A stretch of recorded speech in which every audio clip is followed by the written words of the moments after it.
Rhodium Radio knows how to podcast. Rhodium Radio knows how to podcast. In the city of Wilmington, we keep it rockin'. So come on, shake it for me, Kelly. Yeah, Dr. Dre is in full effect, and I gotta tell y'all a little something.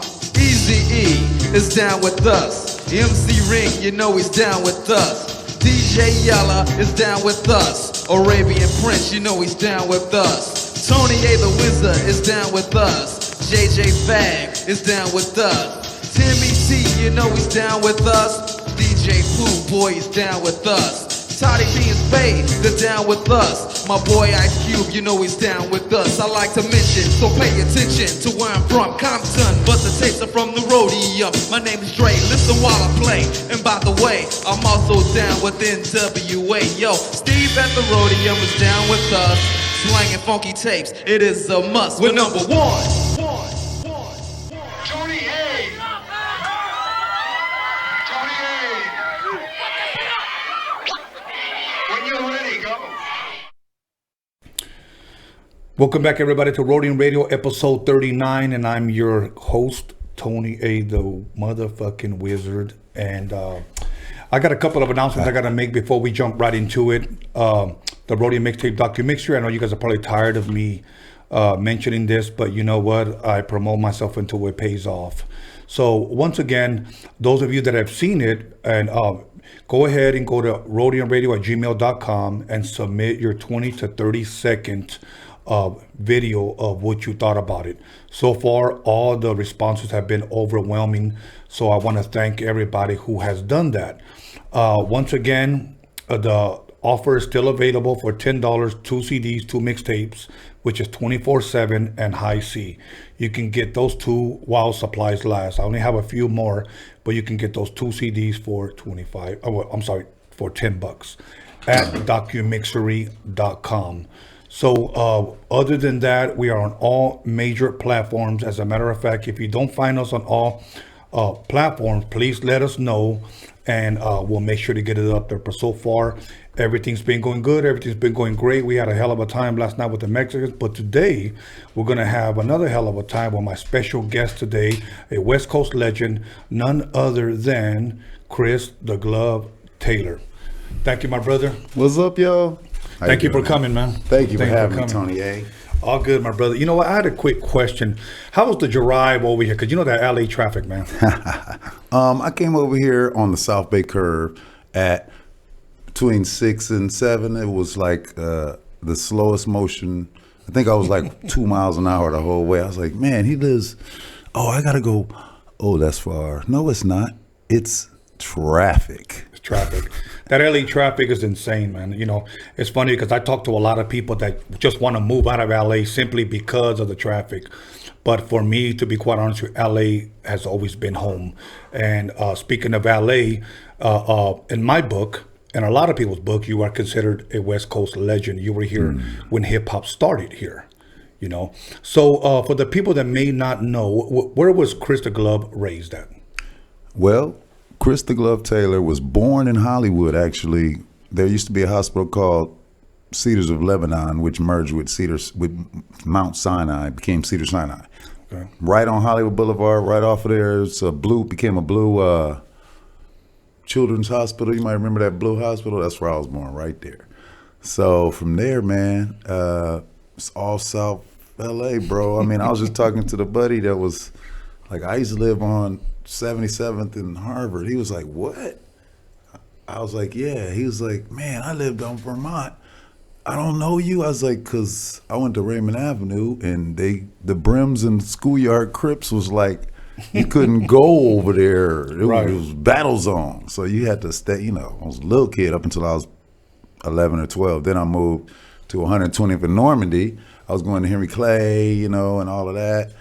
And then from there, we moved over to where I am now, which is Ladera Heights, which is near, let me just say Slauson and La Cienega. But over there is where all the music stuff really kind of took root, you know what I mean? And it was like, that's where I actually decided on La Cienega Boulevard and 64th Street to become a DJ. Don't know where that came from. You know, you're the only guest that has ever made me feel short. Man, you're a giant, bro. Brother, looking at you, I mean, you're like this much taller than me, and I'm like, wow, this guy makes me feel short. I knew a guy years ago that was like 6'9", and his nickname was Shorty. Yeah, there you go. His nickname was Shorty. So, yeah, I like that. So, you know, jumping right into it, you know, as a kid, did you play any sports at all, being that tall? Yeah, man, my story actually starts with basketball, but that was kind of short-lived. Like, I'd figure from the age of 13 to about high school, maybe 17 was all of the pro-ish stuff I tried to do. From there, it was just schoolyards and park legend type stuff. But yeah, I did all the usual, tried out for the basketball team. But so I went to Inglewood High School, right? Okay. So just so happened that when I went there, they were ranked number 1 in the country for basketball. So it's kind of hard to make that squad. You know what I'm saying? They number 1 in the nation. So I went to college for aeronautical engineering over at Cal State Northridge, tried to make that team because I was, I got a tryout and that didn't work. So my pops had to come and find me at college. I was hiding out in the dorms, chicks I knew, homies, whatever. You can't say you ain't going to class. You just, right.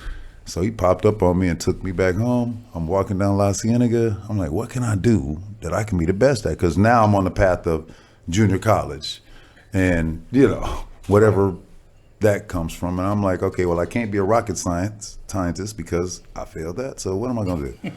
Let me see. How about DJ comes up? And I don't know where that came from. That's what they call an epiphany. So from there, I had to study what was that, because in 1979, November, there was no going on anywhere in my world. Right. Which was not, I told you where I was from, so I wasn't like just in one small neighborhood. I grew up over here, I lived over here near Gardena, and then I came over here and I had friends everywhere, so I was up on whatever was happening. I was kind of in the streets from being able to move around like that.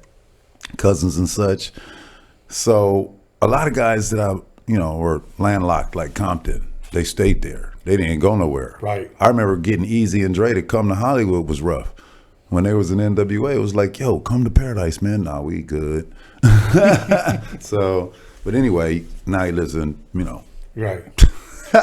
So, from there, it was easier to be able to bridge all those neighborhoods and hear all that music, but I never heard of a DJ or what I wanted. I mean, in high school, I had Jammin' Gene the Disco Machine. He played music, good songs, but it was no rapping, of course, except for Rapper's Delight, I think, and Grandmaster Flash. So when I decided to be a DJ, this record comes out, Grandmaster Flash on the Wheels of Steel. It's actually the first record that group put out. I just found out from Flash, whom I just met.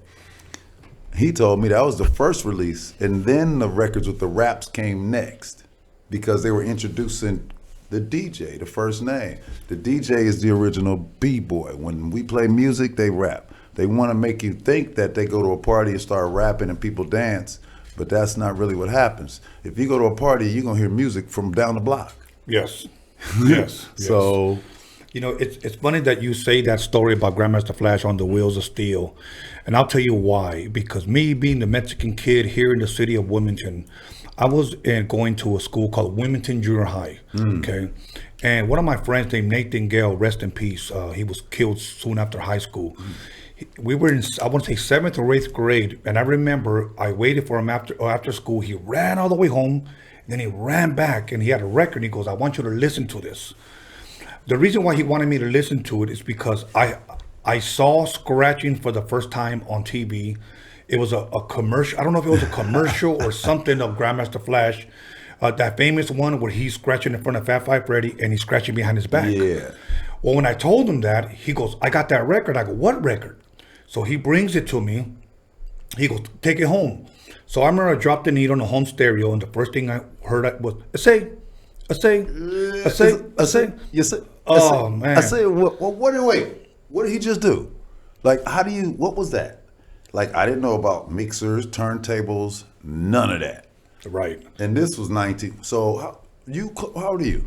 I'm 50. I'm about to be 52 this month. Okay, so you're like 5 years younger than me. So when you heard that record, how old were you?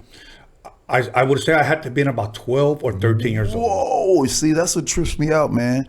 Like when I was DJing then, it was 12 and 13-year-old dudes coming to see me, like Henji and Eva Lee and these guys, they was coming to my backyard at that age. So that's a trip, bro, because when you told him to play this record and you had a commercial, that's like 1980. Yes, yes. And I didn't know what he was doing. I just saw him, and he was so smooth, just dropping needles, and he would boom over here, picked up the needle, and then he was like, that one thing he did, like the documentary thing. Yes. That I've seen recently. Yes. Yeah, they did that around the time we did Breaking and Entering. That was later. Yes, like a little bit later than, because in 80, there was no visual. No visual. At all. Like, and not even on Soul Train, because Rapper's Delight was just getting going from 77, 8, 78. It was hot. Yeah. Because remember, Good Times was the big thing on the Good Time. That was the peak of his record, of that Grandmaster Flash. Yeah. So that's a trip how you're as connected to that record as me, because I actually say when I figured out what he was doing with that record, I just copied all of the moves, and he taught me. That's what I say. Same thing. Yeah. Now, that was the first guy I ever saw scratch, but it was television. The second guy happened to be a guy named King Tim, Calvin Anderson's brother at VIP Records. Mm-hmm. Now, he's the first guy that I saw do this, with the fader. So I'm like, I have a photographic memory, so I'm like, okay, that makes sense. Mm-hmm. So my first question to him was, who taught you? And, because back then when I learned how to pop, somebody taught me how to pop. Yeah, you just come up with it. Right. So I asked him, he goes, nobody taught me. I just learned. That's what he said. And then, of course, years later, I ended up meeting the King of Scratch, Joe Cooley, and I was about 15 years old. And then from there, he pretty much was like my mentor. Yeah, Joe Cooley's king. Yes. So now, you know what? If I can back up just a little bit, as a kid growing up at home, what type of music? Because obviously we didn't have hip hop. What type of music would you say was played around your home? You as a kid? Man, okay. So in my house, the only music I remember hearing that was popular was Roberta Flack's album "Killing Me Softly" and Smokey Robinson with "Cruising" on it, because my mom got both of them free from the Publishers Clearinghouse in the mail, right? So those records were the only records I knew growing up, literally. I mean, it was church music. I played the organ. Oh, wow. We couldn't even play or listen to the radio, bro. So I used to sneak. I must have been, when I first started listening to music like that, I heard it when I went to school and stuff. I didn't know the songs, but like they're locked in my brain. I saw some things like there's Ain't No Woman Like the One I Got is locked in my head, because I remember the drill team was doing this move when I was 10. Or something. So I remember the song parts, but I never really, like how people grew up when their parents were playing that music and Yes. None of that for me. So me being a hip hop DJ is actually a rebellious act. Like I'm supposed to be a pastor. Okay. So I did that. Okay. So the first memory of playing music other than those two records, I used to listen, I could turn on the radio and listen to, I didn't turn off my notifications and my duck is going off. I got a call. Shout out to C Major. I'm going to call you back, bro. You'll see this. So, wait, watch this. You guys are live. So, I'll tell you. When I first, I'm on the show, bro. I'm going to call you back. Okay, my bad. That's all good. First time somebody's ever done that, but you know what? You get a pass, brother, because you're a legend. Man, dude, look at here. This part of the story, this guy, because I'm going to tell you. So, we were talking about, before I cut out, what was the last thing I said? What type of music did you grow up with? Right, so look, the first song, I used to sneak in. My mom had one of those little silver recorders with the tape, the one I'm talking about? Yes. You hit the to record? Yeah. So I used to sneak in there and listen to, I think it was it was KGFJ. Because K-Day didn't play nothing cool. It was whack. KGFJ was cooler. The KGFJ was a big thing back then, bro. So I used to sneak and take that tape and record whatever they were playing. And the first song I ever heard was Boss Gagg's Yes. Lowdown. Lowdown. That's the first record I recorded on the tape. Yes. To hear the music, right? So I started. That's like, when did that record come out? 73 or 4? Well, I know I was in elementary school when that came out. Yeah. you know? So I'm 5 years up. So elementary for you is 10. I'm 15, 14 hearing this music for the first time. Yeah. Like, that's old, right? Because remember, I started DJing at 17. Right. I'm like I'm like Michael Jordan. He didn't start playing basketball until he was in high school. Wow. I didn't start with music until I met a guy named Kenneth Niles. So from this Boss Gags, I started recording music. I can't really remember most of it. Right. That one was really, my wife says that it's called making a memory. Like the first time I did it, I remember that one. But like the other 5 million times, I don't quite recall what the hell I was recording and shit, you know what I mean? So from that tape, I used to just listen to Boss Gags over and over and be like, ain't that the beat, you know? Ding, ding, ding. I was like, dang, I had never really heard, you know. Right. Not really, like to get to listen to it over and over and had it on tape and could study it. Right. So my boy comes over and he introduces me to Parliament. Wow. That's the next thing I heard. Like, well, let me back up. Back before then, my cousin Angela taught me about Parliament Funkadelic when Knee Deep, maybe? no, before that. The first big record they had was One Nation in the Groove, I think, for Funkadelic, the big record. And then after that, because Parliament did Flashlight and Aqua Boogie and, you know, those records kind of like around the same time, but a little bit later, like it was Funkadelic Parliament. So I knew about Knee Deep. I think that was it. That was the first song I heard after. So it was Knee Deep from my cousin and Boss Gags was the first one I recorded. Then I got Parliament. And then from there, Ronnie Laws and all kind of jazz and all kind of just, I'm in music. Now I'm like, oh, bring some records over. And I sneak up and play them on my mom's gigantic stereo furniture piece. Yes. You remember those? Yes. With the speakers and the little curtains built into the thing? Bro. We had one of those. It's funny you mentioned Boss Gags because that was one of the first records that I ever took to my elementary school when we had like a Christmas party. My brother actually bought that record at a Zodi's. Aha. So he bought that one, and then my second record that he brought was the other one that you had mentioned, the one you just mentioned right now. Parliament or the Aqua Boogie? Knee Deep. Knee Deep? Man, that was I had the 45. It was funny. It was part 1, and then on the other side was part 2. And I remember I entered a talent show in 6th grade, and I popped to that song. That's dope. Did you win? No. But you love that song. You made a memory. You remember that? I did. You've been on a lot of talent shows. Yes. See? Now, you said something that I wanted to ask you. You said you used to play the organ. Mm-hmm. Now, are we talking about one of those B3 Hammond organs with the Leslie speaker?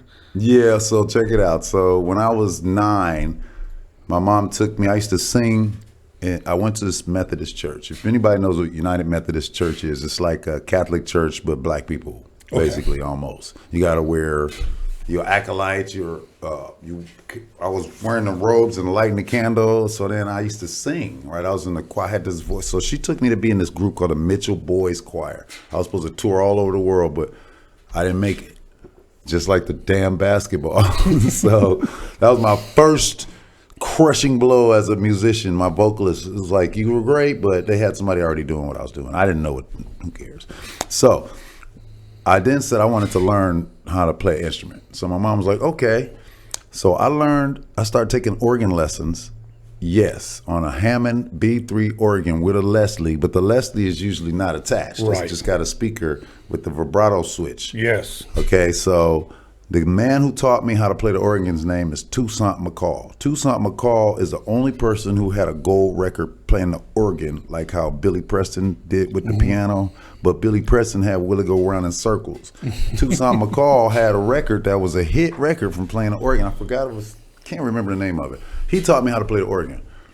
And you know, both feet, hands on the melody and the chords and hitting the switches and all that. It's all good. But so, yeah, I did. You know, the reason why I bring that up is because as a kid, I heard Love and Happiness by Al Green. And I would hear songs that my brother would play, and I always wanted to know what that sound was. Yes. Because there was no electronic instruments. It was the Rhodes and the organ. Yes. Nothing else. Nothing else. I used to hear key Fender. Yeah, the 88 key. And After a while, I got rid of it, and I'll tell you why. Because I was trying to create music with all the original instruments, but I realized that kids didn't care. Well, yeah. Well, okay. So this is what we did. So same thing, right? Rewind or whatever. We were in the 90s, just leaving off of NWA, which is super sample heavy of all that shit. And then getting into we just did some John Singleton and some other things, and they were more groove oriented. So I was like, Dre, we did a couple of things and we were sampling these things. I was like, we got these instruments over at the studio I'm working at, come through. Let's just get the instruments. We had an ARP Odyssey, the 2 Mini Moogs, a Hammond, and a Rhodes. Okay. But we had the Rhodes, which was the base of everything. We had we had all the guitar players and all of that. And then we had so the trick with that stuff is the Rhodes, maybe a clavinet, but that ARP Odyssey, we could do all the Parliament stuff because all Bernie Royale had was an ARP Odyssey and those 2 instruments. Okay. All them sounds, and then he grew as it went on, but it wasn't that many.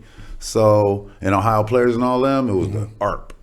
Dope. So he was like, yeah, so then we did, the Chronic from there. You notice the music from NWA to the Chronic was completely different. Like, yes. Similar, some of them maybe like Nigga with a Gun, Ratchet Tat Tat is similar to NWA, but right. the rest of it was groove funk. Right. You know, so. Well, before we get into all of that, I want to back up because I want to ask you some questions for me. Okay, because the first time I ever saw Chris the Glove Taylor was on Breaking and Entering. Okay. That was the first time, and I'm going to tell you what intrigued me about you was the glove. Okay, I didn't get it. I loved it, but as a kid, you have to remember that I'm looking at the glove and now it may sound goofy, but I'm gonna be honest and just tell you, I thought, does that glove give him like freaking superpowers? Exactly. That's exactly the point of that look. Yes. Then you had me. You had me because I saw you. Egyptian Lover had his little sailor's cap. He had a red shirt on. I think you had a cutoff shirt, and he's cutting, and then you're over here with the up and down fader. Yeah, that's right. The up and down fader. So now, that was 1983. So that's the first time I've ever seen a West Coast, if you will, hip hop documentary. Okay, how did that come about? Like, Yeah. So this is what happened with that. It's a very good question. So, from becoming a DJ and learning how that shit worked and then I learned that record and I'm a master at that. But one thing that I learned was there was another person named Tony Joseph, rest in peace, who was on the show. Most people know him from 92.3. He used to be on the, what was that called? The Saturday Night Jam. That was the first mix show on FM radio, him and Michael Moore, both rest in peace. So, he taught me how to blend. When I first didn't know what the records were, he showed me how to do these. He took a big ass component set and a record player, showed me how to blend. So to go forward to your question, it's like once I learned that the blending was the most important part. Yes. I could rock the party with the cuts. So what I used to do is cut and keep the groove going. I wasn't like, these battle DJs that scratch and you lose the rhythm, but they're battling, so you're not dancing, so it kind of don't matter, right? Oh, look what he did. Then they go offbeat on purpose and start doing some way out stuff. Right. But if people were where I come from, they got to be dancing. Yes, So absolutely. I'm you with got to be you. able to do all that, but on beat. Yes. And see, that's what gets people. So you can't, when I saw the rhythmic of it and the bounce, which I learned from those guys how to keep the records going, it was something else. But I'm gonna tell you, man, the strangest thing about how you go from DJing and going into a documentary, it's amazing. So we used to have this club called Radio, 1981, 82. Okay. So people come there, breakdance, whatever, and celebrities started coming because of the momentum of the whole hip hop thing. We were the only place where you could see scratching, breakdancing, graffiti, the whole nine. You could walk into that place and it was like walking into New York. And I didn't even know it. I'm up on tables, you know what I'm saying? Yeah. I'm not knowing that I'm Grandmaster Flash, and when you go to New York, it looks exactly the same. they did a thing called the Get Down, that TV show. When they first enter into where Grandmaster Flash and that club is, it looked exactly like radio. I mean, to a T, bro. Right. Not like we was trying to be them. It was the same thing. It was just in two different places. Ours was, you know, so we actually, being in Los Angeles, I don't know if you remember how the LA Times used to be the biggest thing. Everybody had it, and then the calendar section was the biggest of the big. Like, if Garth Brooks was in town, he was on the calendar. The calendar, yes. And it was 5-6 million people who read it. So radio got so popular that it got a calendar cover story. And when it was in the calendar section, now you got movie producers coming and watching it. So these guys decided, Topper Carew and them said, hey, we got PBS, we really into this thing, let's film you guys. So they got the whole thing, and those scenes you see were us live at the club that night. It was never like, okay, go for the camera. Everything they recorded, you saw, we were doing. So, you know, they came to the club and started talking and filming us. I mean, I don't even think we really made any money from that. But what happened is, while they were filming us doing that, the guys with Breaking were watching them filming us, going, oh, we're going to make a movie about this. Look, they're filming them. No movies about that have been out. Right. They were going to make Beat Street, you know. Right. Don't Look at Wild Style. That's like a movie, documentary kind of thing. It's not a documentary, but it's a movie. Right. You know what I mean? Yeah. Style Wars is the documentary about hip hop. And then Breaking and Entering is about West Coast hip hop, but they either are equal at the same time, or Breaking, and I've been hearing Breaking and Entering predates Style Wars as the first hip hop documentary, not just West Coast. So I'm glad you brought that up. You know, it's funny because when I saw Egyptian Lover cutting, and then I saw you cutting, I just thought it was one of the most amazing things ever, you know. And I love that you said, you know, as a DJ, I love what you said, like, we cut on beat. Our thing was to keep people dancing. Hell yeah. Now, I heard that song, I want to say Request Line, Rockmaster Scott, he was cutting and scratching. Somebody called, I want to hear him cut it up, you know, and he was like, cook. And I remember as a kid, I'm watching everybody still dancing, you know, while they're playing that song. That's right. I was about 15 when I met Joe Cooley. He comes in, he grabs 2 Let's Works from Prince, and he starts, work it, work it. Like, and people are still dancing. Not even budging. They grooving. They don't even know what's happening yet. Exactly. Then they start noticing. Some people start looking. And that's when they look, we start doing behind the back and all that. And yes. That's when they, you know, I did that. All my guys, you know, I didn't even know Grandmaster Flash went behind the back with my arms. You know, I met him and I told him, I said, bro, not only do I did that record, I told this guy, he probably thinks I'm crazy, my boy Orlando, but I was like, bro, I think I decoded his DNA in that record because I DJ exactly like that dude. I watched him play a set for 2 hours. He did everything that I would have done.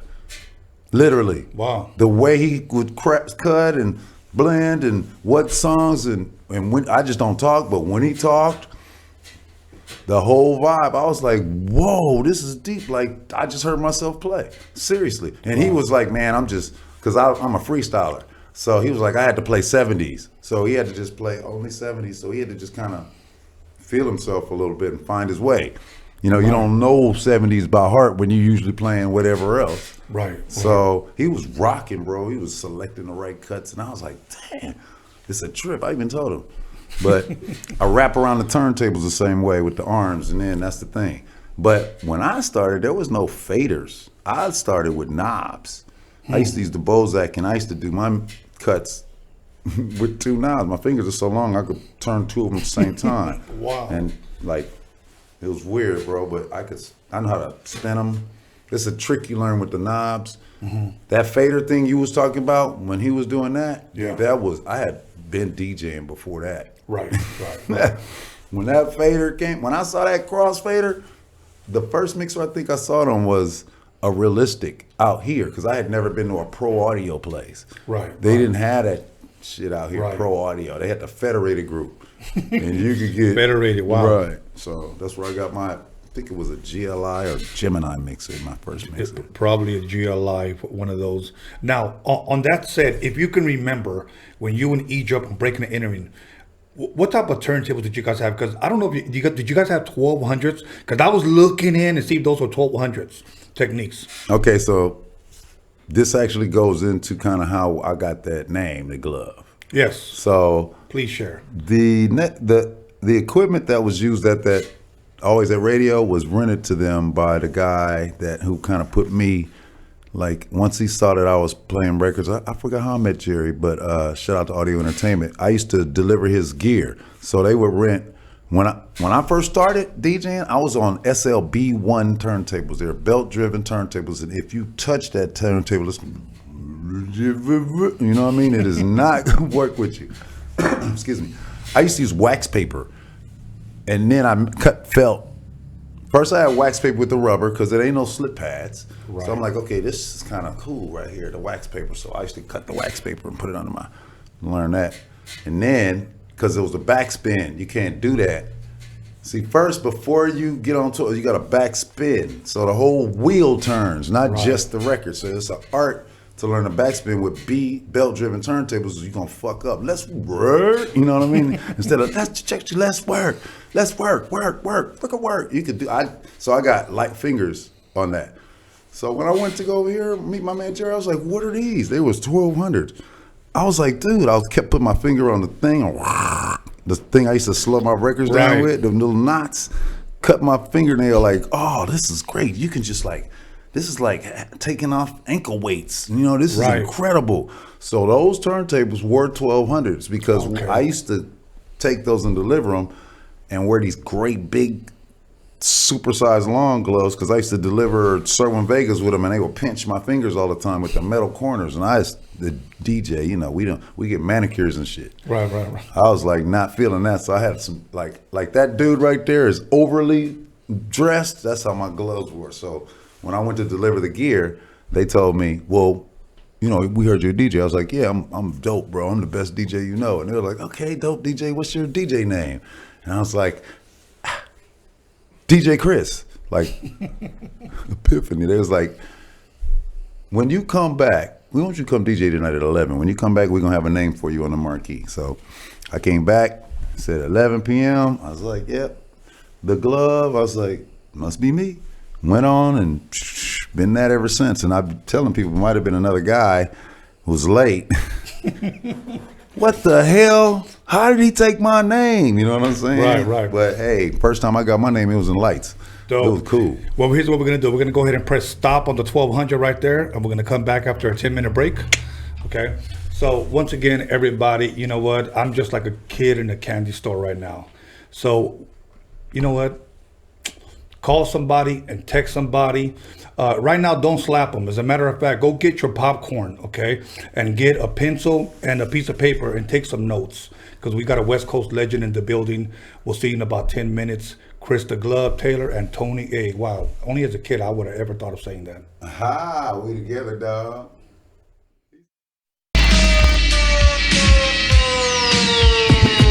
Ice Cube getting dumb at the Roadium with the funky drum, and you know my man Steve can get some. With a fool like Tony A when he plays stupid dope shit by WA. You wanna spray? Dumb motherfuckers, no doubt. And sucker DJ, get the fuck out. Tony A. What did you say your name was? Tony A. I have won 1 million battles. Lights, cameras, action, sound. Give me that mic, I'm about to go down. Thinking of a master plan.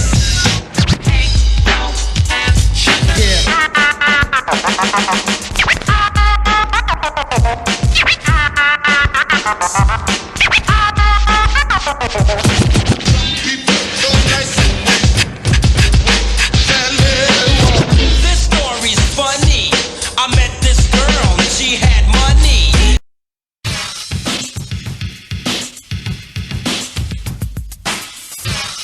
It's Mr. Little One chilling on Roadium Radio with the one and only Tony A and John motherfucking Elkins, boy. Hey, what up? It's your boy Mr. Shadow. You're watching Roadium Radio with my homeboy Tony A the Wizard. You know what time it is. Yeah, what up? This is Mr. Night Owl, and you're listening to Roadium Radio with the legendary Tony A the motherfucking Wizard. Yo, what's cracking? Nosotros somos Aquid y estamos aquí con Tony A, the Wizard. You know Rhodium Radio, damn it. You know what it is. Yo, what up? This is Mellow Man Ace and Padrino, and you tuned in to Rhodium Radio with my man Tony A. Keep it locked. Yo, what's cracking? It's your boy OG Arabian Prince from the world's most dangerous group, NWA. Sitting here with my boy Tony A, the Wizard, on Rhodium Radio. What's up? This is Esther Dazzle, Spanish Fly, Harbor Area's finest. Tune in to Tony A on Rhodium Radio. What's up, everybody? It's your homegirl Magic Girl, and you are now listening to Rhodium Radio with Tony A, the Wizard. Yo, what's up? This is Bozo, aka Emiliano. You tune into Rhodium Radio on Tony Vision's YouTube channel. Let's get it. What up, what up? It's Mr. Soto. You guys are now in tune to Roadium Radio right here on Tony Vision on YouTube. Yep. Check it out. This is MC Poncho on the MIC. Shout out to Tony A, the Wizard, Rhodium Radio. You already know. What up? This is DJ Trick, Spanish Fly, and you're watching Tony A on the Rhodium Radio Show. Big G, Rhodium Radio, Tony A in full effect. Stay tuned, watch, listen. This is how we doing it over here. Yo, what up? I'm out here. It's Big Daddy Swoles. I'm jamming with my man, Tony A, the Wizard, out here on Rhodium Radio. The podcast is off the hook. Check us out. This is DJ Clientele, and you are listening to Rhodium Radio with Tony A, the Wizard. Yeah, this Baby Bounce here with Tony A, the Wizard. You are now tuned in to the Rhodium Radio. We do it for the people. You hear me? Mic check. Ernie G from Proper Dos, and I'm listening to Tony A, the motherfucking Wizard, on Rhodium Radio. And if you don't know, you should know. What's up, everybody? This is Soren Baker. I'm the author of the book, The History of Gangster Rap, in stores now worldwide. And you're listening to Rhodium Radio, hosted by Tony A. Make sure to check it out. We talk about the Rhodium mixtapes. We're here. Soren Baker, Rhodium Radio. Y'all, this is Rudy Gregg, and I'm chilling with Tony the Wizard on Rhodium Radio. Yo, this is Daniel Jones, the D to the motherfucking G Media Clips. Here with your boy, Tony A the Wizard on the Rhodium Radio Show. Hey, this is Swifty Blue. I'm right here at Rhodium Radio with Tony A the Wizard. Stay tuned. It's the KAS here live on Rhodium Radio with the one and only Tony A, the Wizard. What up, y'all? This is Kiki Smooth, the first Mexican rapper out of Compton, rich and ruthless, and you're listening to the Rhodium Radio with Tony A, the Grand Wizard, El Mago himself. Hey, Compton's in the house. What's up? It's Quete Yes God with my Harbor out of our homeboy Tony A, the Wizard on Rhodium Radio. Yes God. Hey, what's up, gente? It's your homeboy Duende. You're tuned into Rhodium Radio with my homeboy Tony A the Wizard. Ya te la sabes, wey. What up? It's your boy Baldachi the Beast, F for Music, Face of LA, right here at Rhodium Radio. Make sure y'all tune in. Your boy Tony A the Wizard. Brah. What's up? This is DJ Dominator, and you're listening to Tony A on Rhodium Radio. This is Kelvin Anderson, owner of the world famous VIP Records, and you listen to my man Tony A the Wizard on Rhodium Radio. Yeah, what up? It's Lil Black, you the brown super baller, and you checking out Rhodium Radio with the homeboy Tony A the Wizard. Yo, what's cracking? It's your boy OG Big Wicked, Real Ones Apparel, Orange County. I here with my boy Tony A the Wizard, Rhodium Radio. Yo, make sure to peep it. Peace. Que tranza raza, aquí su servidor, Sinful and Pecador, and you listening to Rhodium Radio with my boy Tony A the Wizard. Check, what's up? It's your boy Capital I Man from the Mexican Crew. And you're tuning into Rhodium Radio with my boy Tony A the Wizard. Motherfuckers are the legend. Bow! Yo, what's up? This is John motherfucking Elkins, and you're tuning into Rhodium Radio with my homeboy DJ Tony A the Wizard. What up, West Coast and all hip-hop fans? This is your girl, Violet Brown, and I'm here with Tony A the Wizard. And if you're rolling with us right now, that means that you love West Coast hip-hop.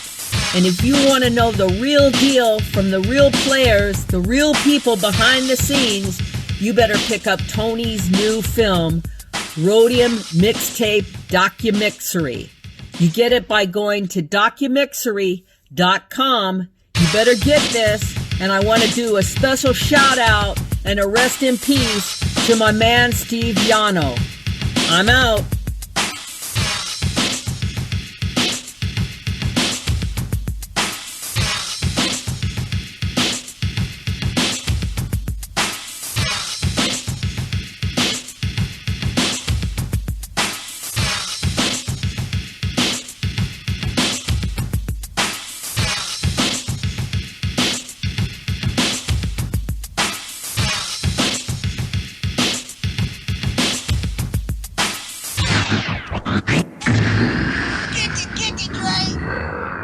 Just do 1 2 1 2. Right about now, Eazy-E and Dr. Dre's in the motherfucking house. Times are getting crazy. It's really hard to choose it. The Rhodium's a spot to get funky, fresh music. Easy motherfucking E and my homeboy Dr. Dre. MC Ren is in effect, and you know we don't play. The Rhodium is hitting, but you know you can't leave until you get a deaf-ass tape from Steve. Oh Steve, oh Steve, oh Steve, just give me just one more tape. Oh Steve, oh Steve, oh Steve, just give me just one more tape. Oh Steve, oh Steve, oh Steve, just give me just one more tape. Oh Steve, oh Steve, oh Steve, just give me just one more tape. Yeah, man, I came all the way down to the Roadium Swapmeet, man, to pick up one of them NWA tapes, man. And I talked to homeboy Steve down there, man, and he said I'm fresh out of tapes, man. How the fuck you fresh out of tapes, man? He said cause they selling like hotcakes and shit, man. That's my man going down. Hey, Mom, what's for dinner? Man, like the NWA and Eazy-E music hit the Roadium Swapmeet mixtapes first. Like when we dropped our records, man, it was like, it was cool putting your records out, but even though people knew who Dre was and I was and Cube and Yella before, they didn't really know who Eazy was. But not until, you know, Boys in the Hood and some of that, you know, Fat Girl and LA is the place, that stuff hit the mixtapes, man. That's what kind of put it out there for people to know, like, what is this Eazy-E and what is this NWA thing? So I think it was like a big, big push. The Roadium Swapmeet mixtapes had a huge impact on hip-hop and the hip-hop culture because it was different. And, you know, wasn't nobody doing it like that. You know, you had New York, they was doing mixtapes, but, you know, you had NWA who was saying whatever the fuck they wanted to say. Motherfuckers wasn't doing that shit, speaking how they wanted to speak, you know, and what that did was open up a lane for what they call gangster rap today and the hip-hop culture. And it really opened up lanes for you know, pretty much for the West Coast gangster shit to get out. And nobody else was doing that, and it was just different. And people were scared to say what they wanted to say. And you know, that buzz came from Steve at the Roadium Swapmeet, you know, working with Dre and Eazy and created a whole plethora of good music and created a lot of lanes and opened up a lot of lanes from artists like myself to be able to come out. You know, I'm part of the tree. I'm a branch on the tree that Dre and Eazy started. You know, and then on my branch you got Snoop, the Dogg Pound, 50 Cent, Eminem, and all of those guys. You know, that's all on my branch, the Chronic. And that's what it created, man.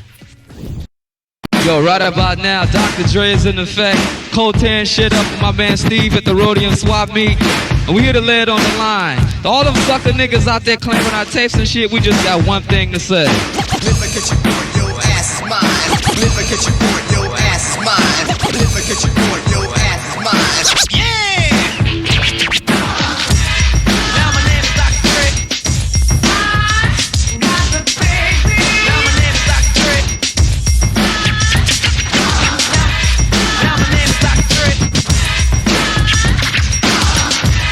Now my name is Dr. Dre. Went to a party in West LA. Wanna learn a new dance, that's what you say. Well, here's a new dance that can't be matched. So just step to the floor and do the cabin. Here it come, here it come, here it kitty come, come. Here it come, here it come, here it kitty come, come. Once again, everybody, welcome to Roadium Radio, episode 39. And you know what? I'm not going to waste any time. We're going to go ahead and jump right back into it. So now, I'm going to ask you a question. I know today we have battle style DJs, okay? And we were touching on how we would keep the crowd dancing, and we would DJ by cutting and scratching on time, almost like playing the guitar. Yeah, okay? Rhythmic. Yes. Did you ever turn your turntable sideways the way people Never. do? Same. And you know what? And I still don't. No, but I'm going to tell you, I do now. Okay. Because two things. Number one, when I was DJing, the coffin was this long. And I was one of the few dudes that could, You know what I mean? Most people would do like this. Right. But I could just flap, and that's that. So I found out in 2015 or 16, I started DJing. I had to do a comeback. I retired in 91. I never played a record from 91 until 2011. I didn't play any records in no way, form, or scratching of anything in the studio.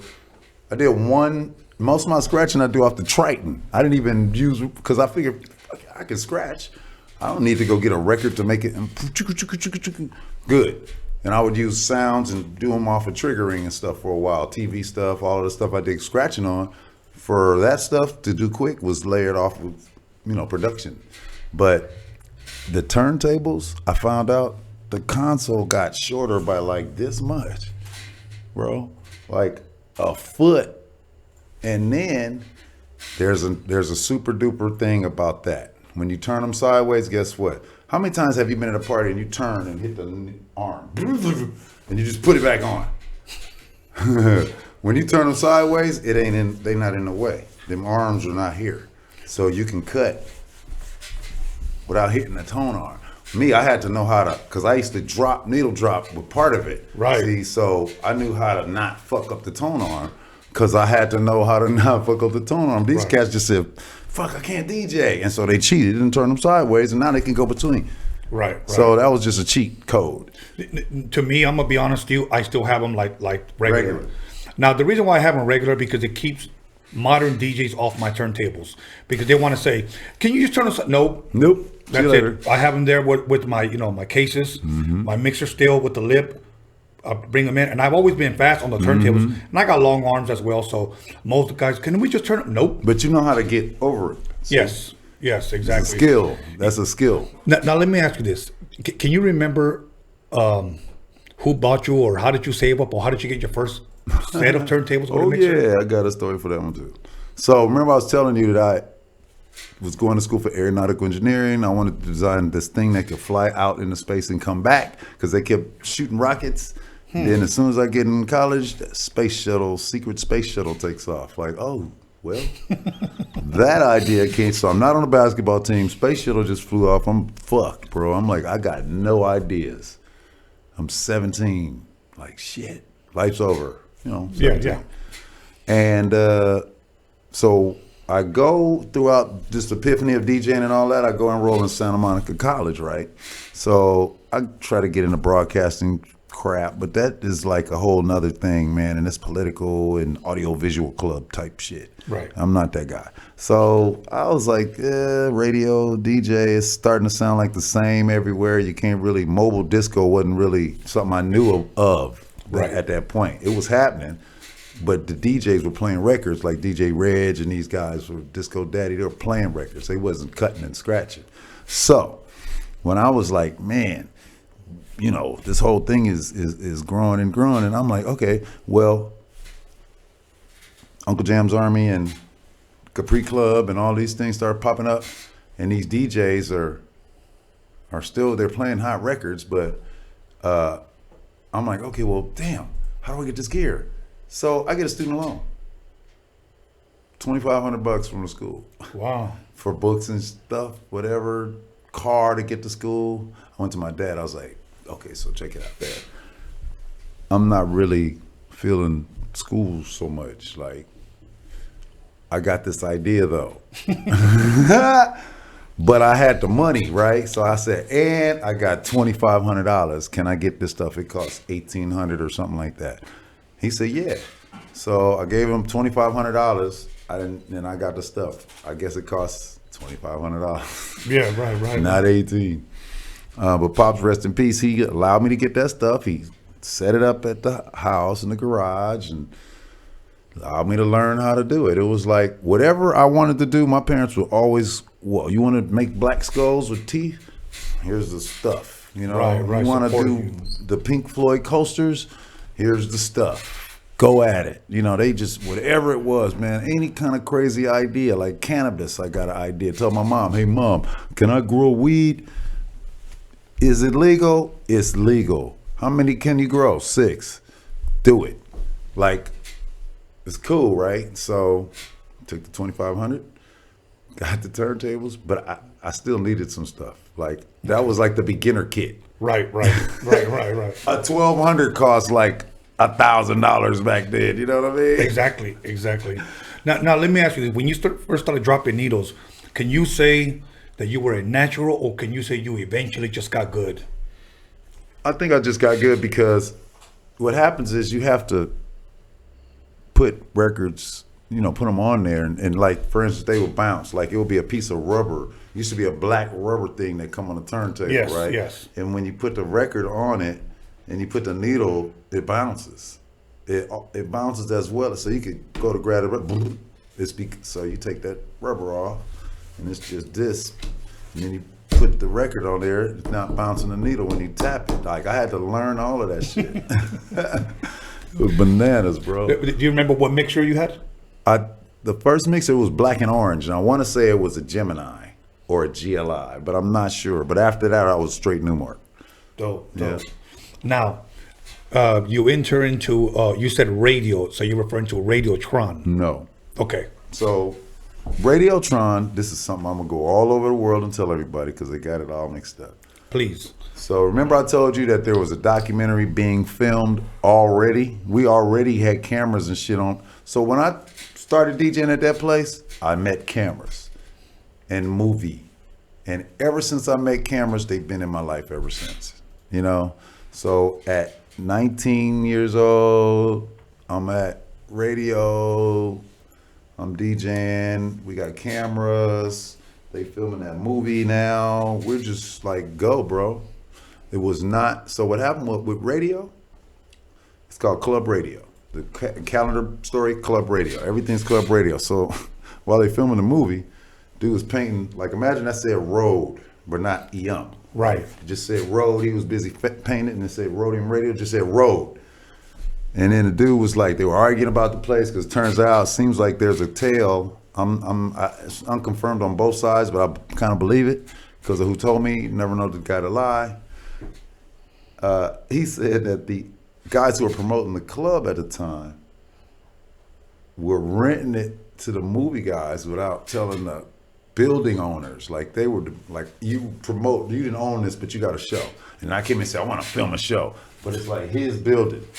He's renting it to you. Right. But he went out the building, I talked to you, you hook it up, I'm giving you $2,500 a day. You normally pay him $250, right? So you keep paying him, here's $250, here's an extra, you give him a little bit, but you clock it off of his space without him knowing. Like if you'd have said, let's split it or something, he'd have been cool with it or something. Right. So they did that, and so all this happened while this dude is painting this mural. Craze, I think, is the one who did it too. So as he's painting it, they just like, no, you can't use the name radio. That's less like a heart. And then it's like Tron, because he was putting something else. And then they said, no, you can't use this part that says EM radio. So they just made it Roadtron. That's not a real name of the club. The club in the movie is called Radiotron. So everybody that's seen this movie, which is more people than have come to the club, have now changed the story and made that the club we heard it's a real club. You know what I mean? They get the story about radio from the movie. Right. And then in the movie, it's Radiotron. I'm DJing. Ice-T's on stage. That must be where they was at, Radiotron. But Radiotron's a fake-ass name made for the movie. Okay. And then after that, these guys, we left. Like when that split happened and we filmed the movie, we was out. And then we filmed the second movie there. They did whatever. But we didn't DJ it anymore. Radio was over. And they started a youth center, or something, Radiotron. They kept the name on the wall. They was like, oh, Rhodium Radio. Let's call it Rhodium Radio. Because they knew radio was the club. If they came back and said radio, it was pretty smart. They would have got them French dude. One of them dudes got held by terrorists for 30 days, bro. And the president of France came and gave him a medal for being held by terrorists. They had to negotiate these dudes. Right. He was trying to sell them a nuclear weapon. Okay, so not fucking with these cats. How many years would you say that radio was open for? Radio became, I'd say, honestly, shit. I remember starting in like July, August. I see flyers that say November 82. But I remember, man, I'm going to tell you, I DJ'd at radio. Most of my shit is a blur, literally. But from 82 to the movie, which was released in 84, like we went all the way up to almost the movie release. And then when the movie came out, like we was done. So 84, so 2 years. Okay. That's wow. it. 2 years. So if you didn't go there in 2 years, You missed it. You missed it. Yeah. I went there twice, and that's the first time I ever saw Tony G spin there. That was the first time I've ever seen him. But I had an interesting question because You saw him at Radiotron. Radiotron, Right. correct. Because correct. that's the thing. But now this is deep. Because at radio, the only people who ever DJ'd there, other than a celebrity DJ, was Shake City Rockers, which is shout out to Booker T and Chevy Shank and Suave, all them cats.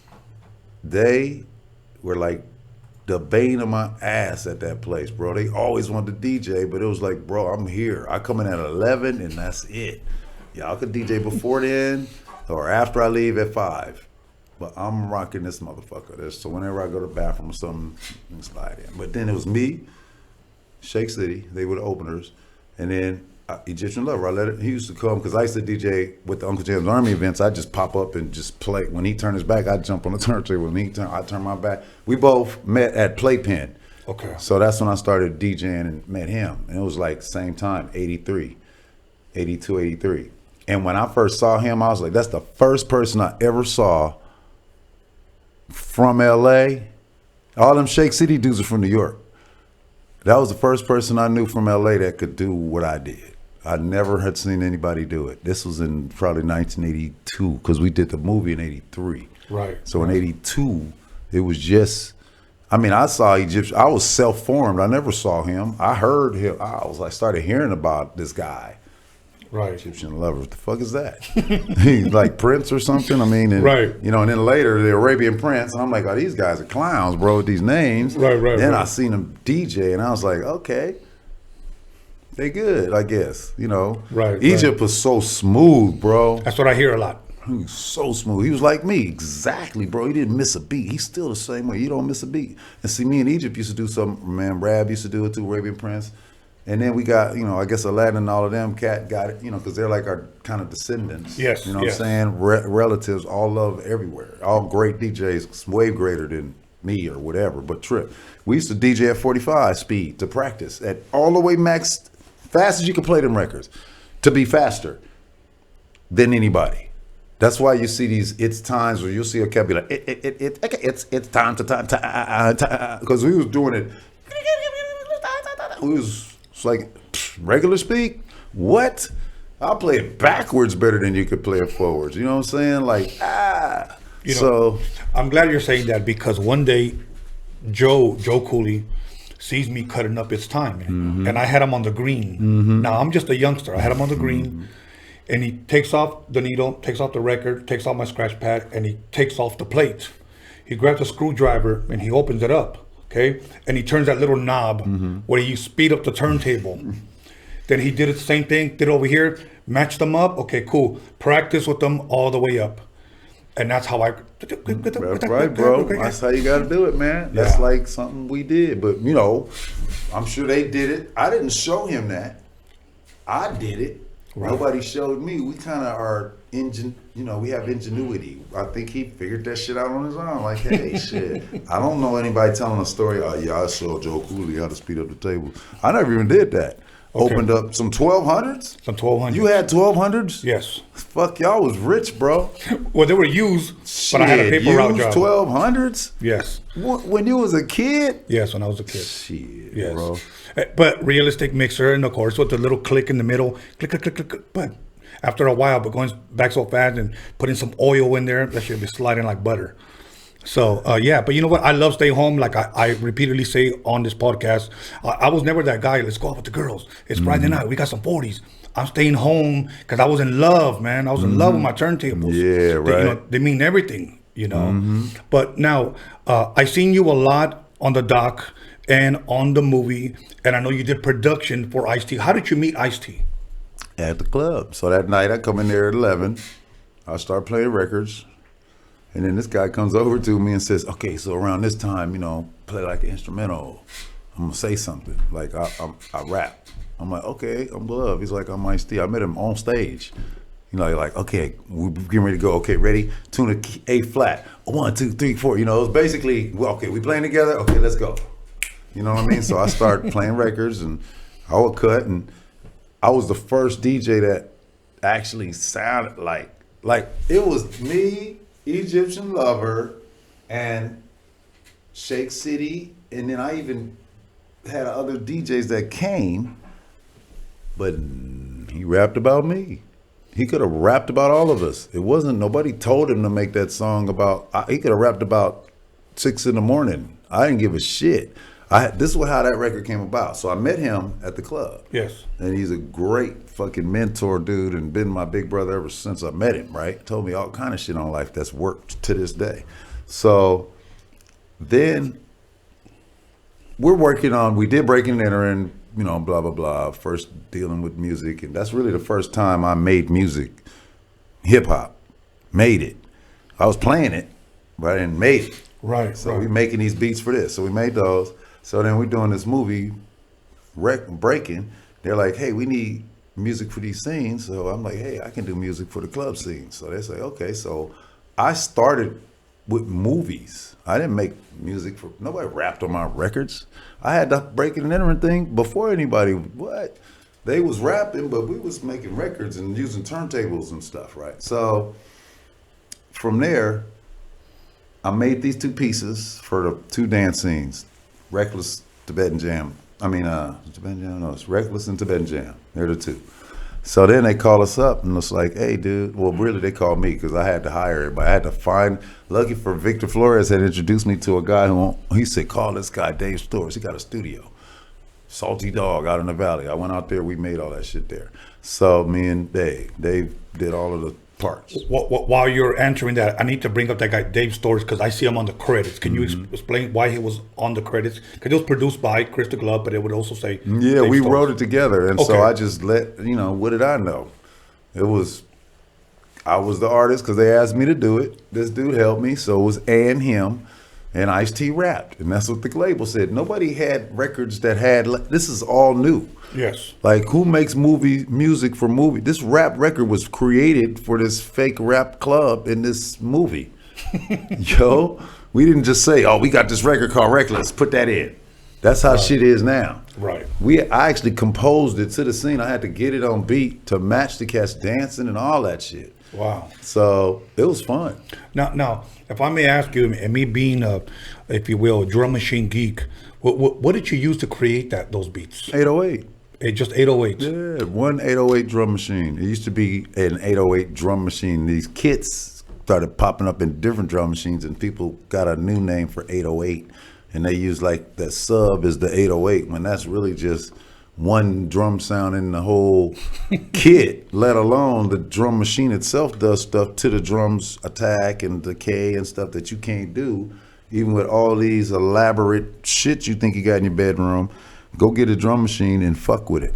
Right. And then you'll see that it's a different, work it in here as it is. Don't put the software in and work it in your environment. Go learn a new environment and see what happens.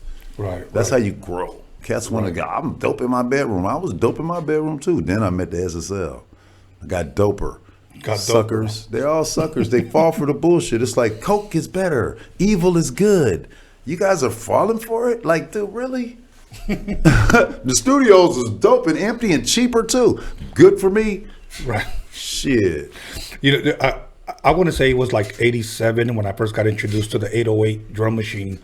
And I was barely learning how to use it. Then that's when Steve YANO says, I'll just get you an SP12. Because at that point, 87, yes, you got we sampling, bro. I started using, let me see. When did I start using because I did those. So remember, I started in movie music. Yes. I wasn't a hip hop dude making hip hop records. I was a hip hop DJ.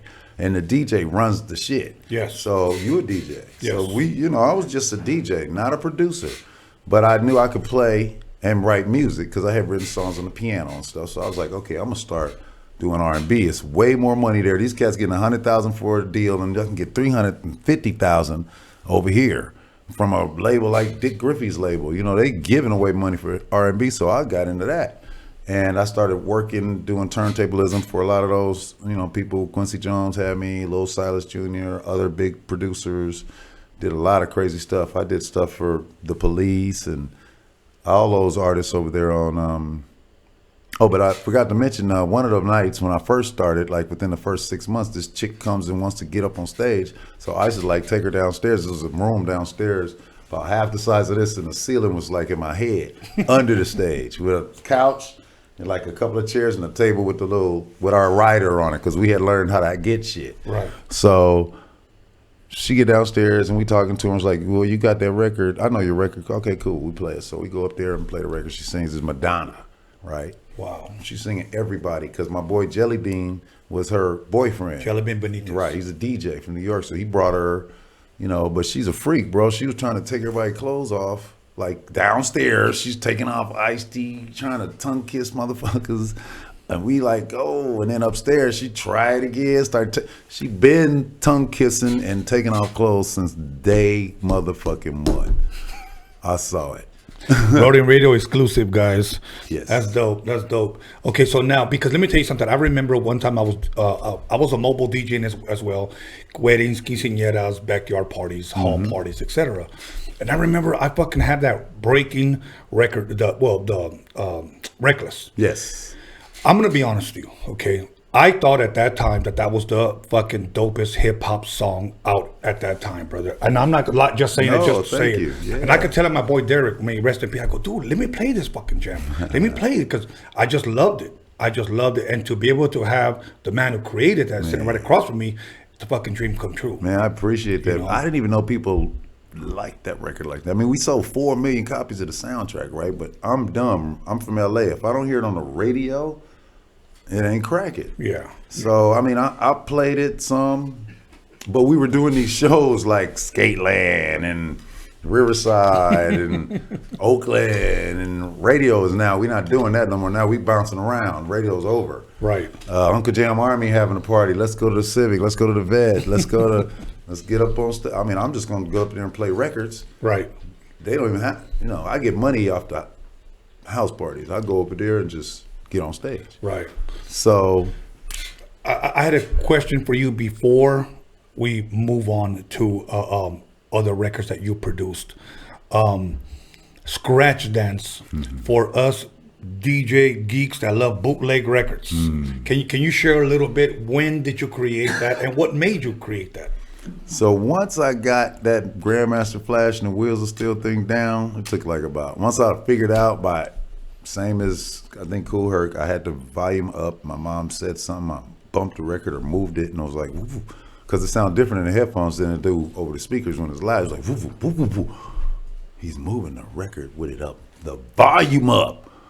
How daring is that? You know what I mean? You can move the record with the volume up and be on beat, and people ain't laughing at you, ain't fucking it up. And then I got into it, and that's when I started cutting. But so Scratch Dance was like my answer to that. Once I mastered it, I wanted to make my own. Okay. And so really what Scratch Dance was my set. Those are the records that I played. Wow. So I got with a guy named Victor Flores and Carlos Mangalo, these two geniuses. They were like razor blade editors. They taught me all how to edit. So while I'm doing Reckless and doing that, I'm learning how to, actually we did Scratch Dance first. That was 82. And then he said, hey, I got Dave Storrs. I told him about the movie shit, and he was like, go over here. But yeah, I'm gonna tell you, man, this cat, nice on the razor blade. I mean, makeup, just take, he used to get high, right? I didn't smoke weed or nothing. He'd smoke weed, take pieces of razor tape and tape them together to see what the hell it sounded like. Wow. That kind of shit. Now, did you create that on a 4-track, or are we talking about splicing when you say razor blade? So this is what we did. I'm gonna tell everybody how we made Scratch Dance. We got a 15 IPS reel-to-reel that went 15 and 30. We did it at 30 IPS, which is inches per second, which is the best, highest quality. Like if you had 96K, that's the same thing. Or whatever it is now, 128. Don't really use that though. Stay at 96 because that's for orchestral, you guys, producer bedroom guys. So, you know, we would get this. I would do the mixes like a mixtape. Yes. And I had it mapped out like how long, because I don't play records very long. I like to get, I'm a break DJ. I'm a B-boy. Yeah. I only play the break usually. I play the intro break, a little bit of the part where the hook is, and go to the middle break, and I'm off to the next record because I need you to party. Yes. And I can play 30 records. That's why cats will hire me, because I'll play in 2 hours. I think I started that set thing because I was like, man, I'm not DJing all night. How about if you go and then I come in at like midnight and I play from midnight to 2, but you still got to pay me the same money. Matter of fact, because they try to argue, so you got to go higher. So I doubled it. Like, you play less time and you won't double the money? I said, bro, they going to party till they fall out when I'm DJing. So anyway, I worked that out and started having sets and carrying a record bag in 84. Cats didn't even have a record bag. I got that stuff and they turned them into record bags. Like, you know, right, like cross colors, right? Yeah. Shit we did. Remember the cars we were doing? Nobody will believe me that I said we had my car in 1984 when I got money from breaking. I put some 15-inch Epsilons on there with Pirelli P7s. Cars didn't have big wheels; they had small ones. They would put them on like slot cars. Everybody was on that shit. 510s, Mazdas, all that, Capris. We rolled out with the big wheels, and then look now, which one caught on? You don't see cars with small wheels, Ferraris and Lamborghinis. You see them with big ass wheels and little bitty tires. So, same thing with the music, man. You be cutting edge. You can do the same thing. So that you created Scratch Dance, because now I'm going to share with you something. I remember when we first got that bootleg record, you know, and for those that may not know what we're talking about, it was a record with grooves, and on the other side, it was absolutely nothing. Yeah. And that's what drove me crazy, because I loved that. It was something there. Yes. Though. Oh, it was? Mm-hmm. Okay. You have your record? No, I don't. Have you ever? You never looked at that? No. So let me tell you, when you flipped it over, you move it to the light, it's etchings on there, drawings, pyramid. It's got my name. I think I did sign it. Oh, wow. This etchings in the vinyl on the B side. You got to look at it. Okay. And so, but what we did was we called it Pyramid Mix and all that shit. It was Scratch Dance, the Pyramid Mix. Everybody thought it was Egyptian Lover. Wow. Because that's what we wanted, because we were bootlegging vinyl. All those records that was on there, dude, we sold so many of them things, we got sued like a buck. And then when they go, I pointed him over there because he didn't do it. Right. So they're going to be like, well, what'd you do this? And he'd be like, do what? And so they'd be like, well, it ain't him. Nobody thought it was me. Right, I didn't start telling people about Scratch Dance until I just let it be legend. I used to go into parties and hear them playing it, and dudes would be up there going. I used to crack up like, hey, man, that's a record I walk right over to him. I wouldn't say it was mine or nothing. I was like, I think Egyptian Lover. You faking to be the Egyptian Lover? I've done that to at least 3 DJs. Wow. Yeah. That's dope, though. I like that. You know, it's funny because I put that on a cassette one time, and I let my boy play it on the boombox, and he was playing, and he was like, who's that? And I was like, yep. That's this all guy. the time. And then every time before Raid came in, boop, boop, boop, boop, boop, boop. I go, that's me right there. Yeah, and I made that. Boop, boop. I used to take a beat that would go like, a beat would be like, doom, doom, pat, doom, doom, pat. And there was a part to go, pat, boom, boom, pat, right? So the boom, pat, the second one, yes. I could just play it how I want. I could go, boom, chicka, pat, boom, boom, pat. That's what I was doing when you see me in Egypt. Yes. And I'm looking at him going like this. I'm actually making the beat. And he's like putting a clap on top. I'm going, boom, clap, boom, boom, clap. I'm doing the kick and the snare. That's dope. Yeah, and so we used to do that, or I would do the kick, and he would do the snare, and we would switch up or start. I mean, that's what we would do, one on each turntable. Dope. Yeah. Once again, we're gonna go ahead and press stop on that 1200. We're gonna take a 10-minute break. We're gonna come back. Man, let me tell you something. I'm gonna have to bring you back because we're just talking DJing. We're not even talking about production, really.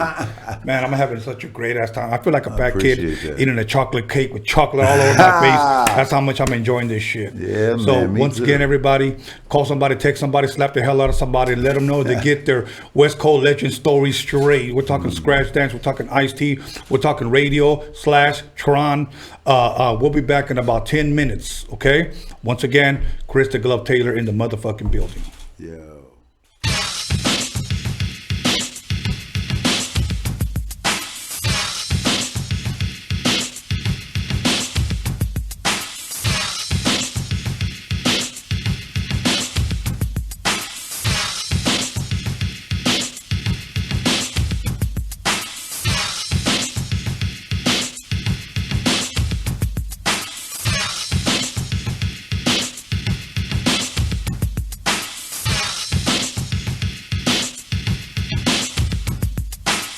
What up? This is Mr. Night Owl, and I'm chilling right here with John motherfucking Elkins. Beware, motherfuckers, because we coming.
Mixtape to me was something that was made just for the Rhodium. You wouldn't hear it anywhere else. And they would do raps on those tapes that were nowhere else. You know what I'm saying? And they were truly the first mixtapes that we ever heard, you know? and they would shout the Rhodium out, and you could kind of tell it was like someone's garage, maybe. The little echo, you know what I mean? It wasn't completely perfect and polished yet, but that was the beauty of it, that it was so raw that we could feel that shit. And I would just play them shits and draw. That was my inspiration, my motivation to draw. So I always had to have some type of music. You know, if it wasn't the Dynamic Superiors or the Temporis or some funk playing, it was, you know, second to none. It was quick. It was the Penthouse Players, you know, High C. And Tony G was at that time was like a god too. You know what I'm saying?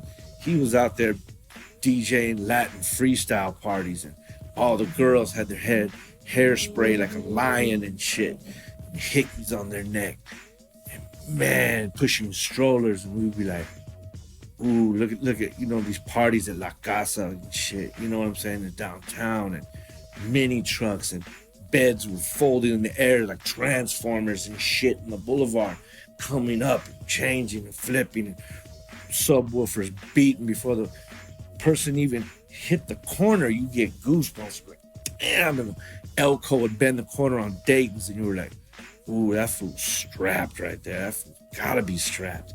Motherfucker had candy ribbons, little Willie ribbons from Compton on the side of his shit. Jerry curl dripping all over his shit. Bent over to the side, bumping that fucking Rhodium shit. And he had a tape that only came from right there. And if you didn't know about that place, or you didn't live in that area, you didn't have that shit. So that's kind of one up that the Harbor area had on a lot of other people. Compton was next door, but that Harbor area was ended in Gardena. You know what I'm saying? So, man, those were great times, man. A Rhodium mixtape is like a kilo of cocaine. It's like a kilo of Migo powder.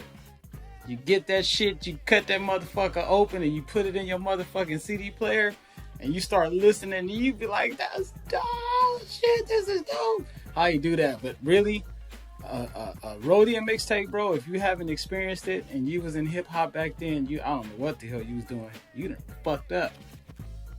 A Rhodium mixtape is like, it's a kilo of cocaine. Music-wise, I'm saying, motherfucker. Man, that's a little tough, but I'll tell you what, it was the best thing ever for me, man. It was just kind of like something you never heard about. And especially West Coast was not getting that shine at the time, you know? So you would go to this place and they would make a custom tape, like, you know? And not knowing what it was just the sound that came out of those tapes that, if I'm correct, you'd have to, like, I would be feeling for those things if it was monthly, if not sometimes bi-monthly, but a tape, it was just a mixture of the latest songs all mixed together. But the intro had like this crazy mix that I at the time I believed that it was like 4 turntables at the same time, but I was like, how the hell are they doing this? Like, was it Superman behind the turntables or something like that? But a mixtape was a real mixtape. It was actually a cassette too, you know, just for the record.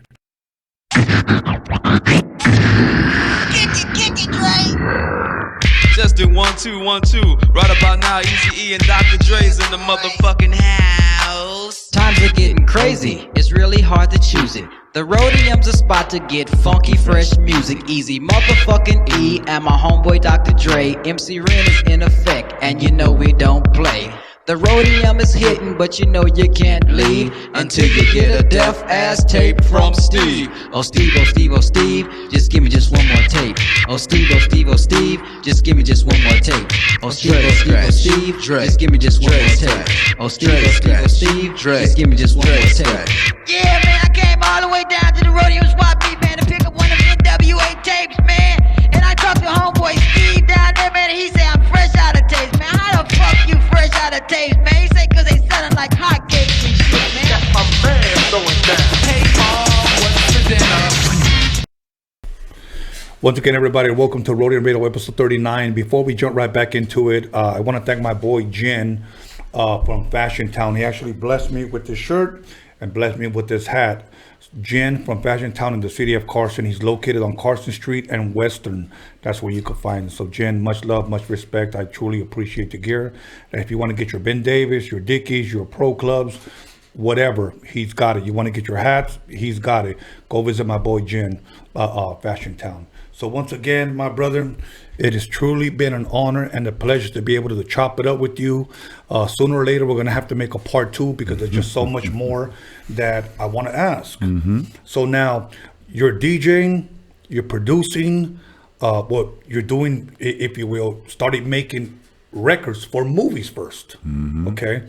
You did bootlegs, so much that you're accomplishing. At that point now, what is pretty much your next move as far as production is concerned? So as I'm doing these things and running around and just really cutting up, and now that I made this money from breaking, I'm just like acting a fool, you know. Hey, it's okay to party a little bit. Man, I was like, what? How? And it keeps coming like every 3 months is more money. It's like, oh, damn. I didn't want to do nothing but movie music because the other stuff wasn't like, cats don't really eat off of that. It was like, you know, this record, you got to go perform. Yeah. Take your, man, that's work, bro. I could go to the studio and make some music for a scene and get $20,000 in 1984. So I was like, I'm doing this. Wow. So, you know, but the production thing was, so it was funny. As I was doing the R&B things I was telling you about, yes, I went into a mode where I wanted to have R&B group. So around the time I was developing my group, Jodeci came out, right? So it was cool though, because we were more like BBD, but Jodeci came out and kind of knocked us back a little bit, and so we kind of regrouped and changed up. But we were signed to Ruthless in '89. That's when I met Dre. So my production, I got signed with Dr. Dre as an R&B producer, not a hip hop producer. He wanted somebody who had an understanding of production that could do what he did on a level he felt was equal as him, so he could be in 2 places at once. That's what he told me. So smart man. Yeah, this is 1988. He's telling me this, dude. I didn't know about how you had to double yourself to get wealthy until 2 years ago. J-Ro taught me that. I did not know that. Like, the key to wealth is employees, not what you do with your money. It's how many people you got working for them. They always talk about Bloomberg. You know what they say? You got 10,000 employees. They don't even got to count the money. You got that many people working for you? So, you know.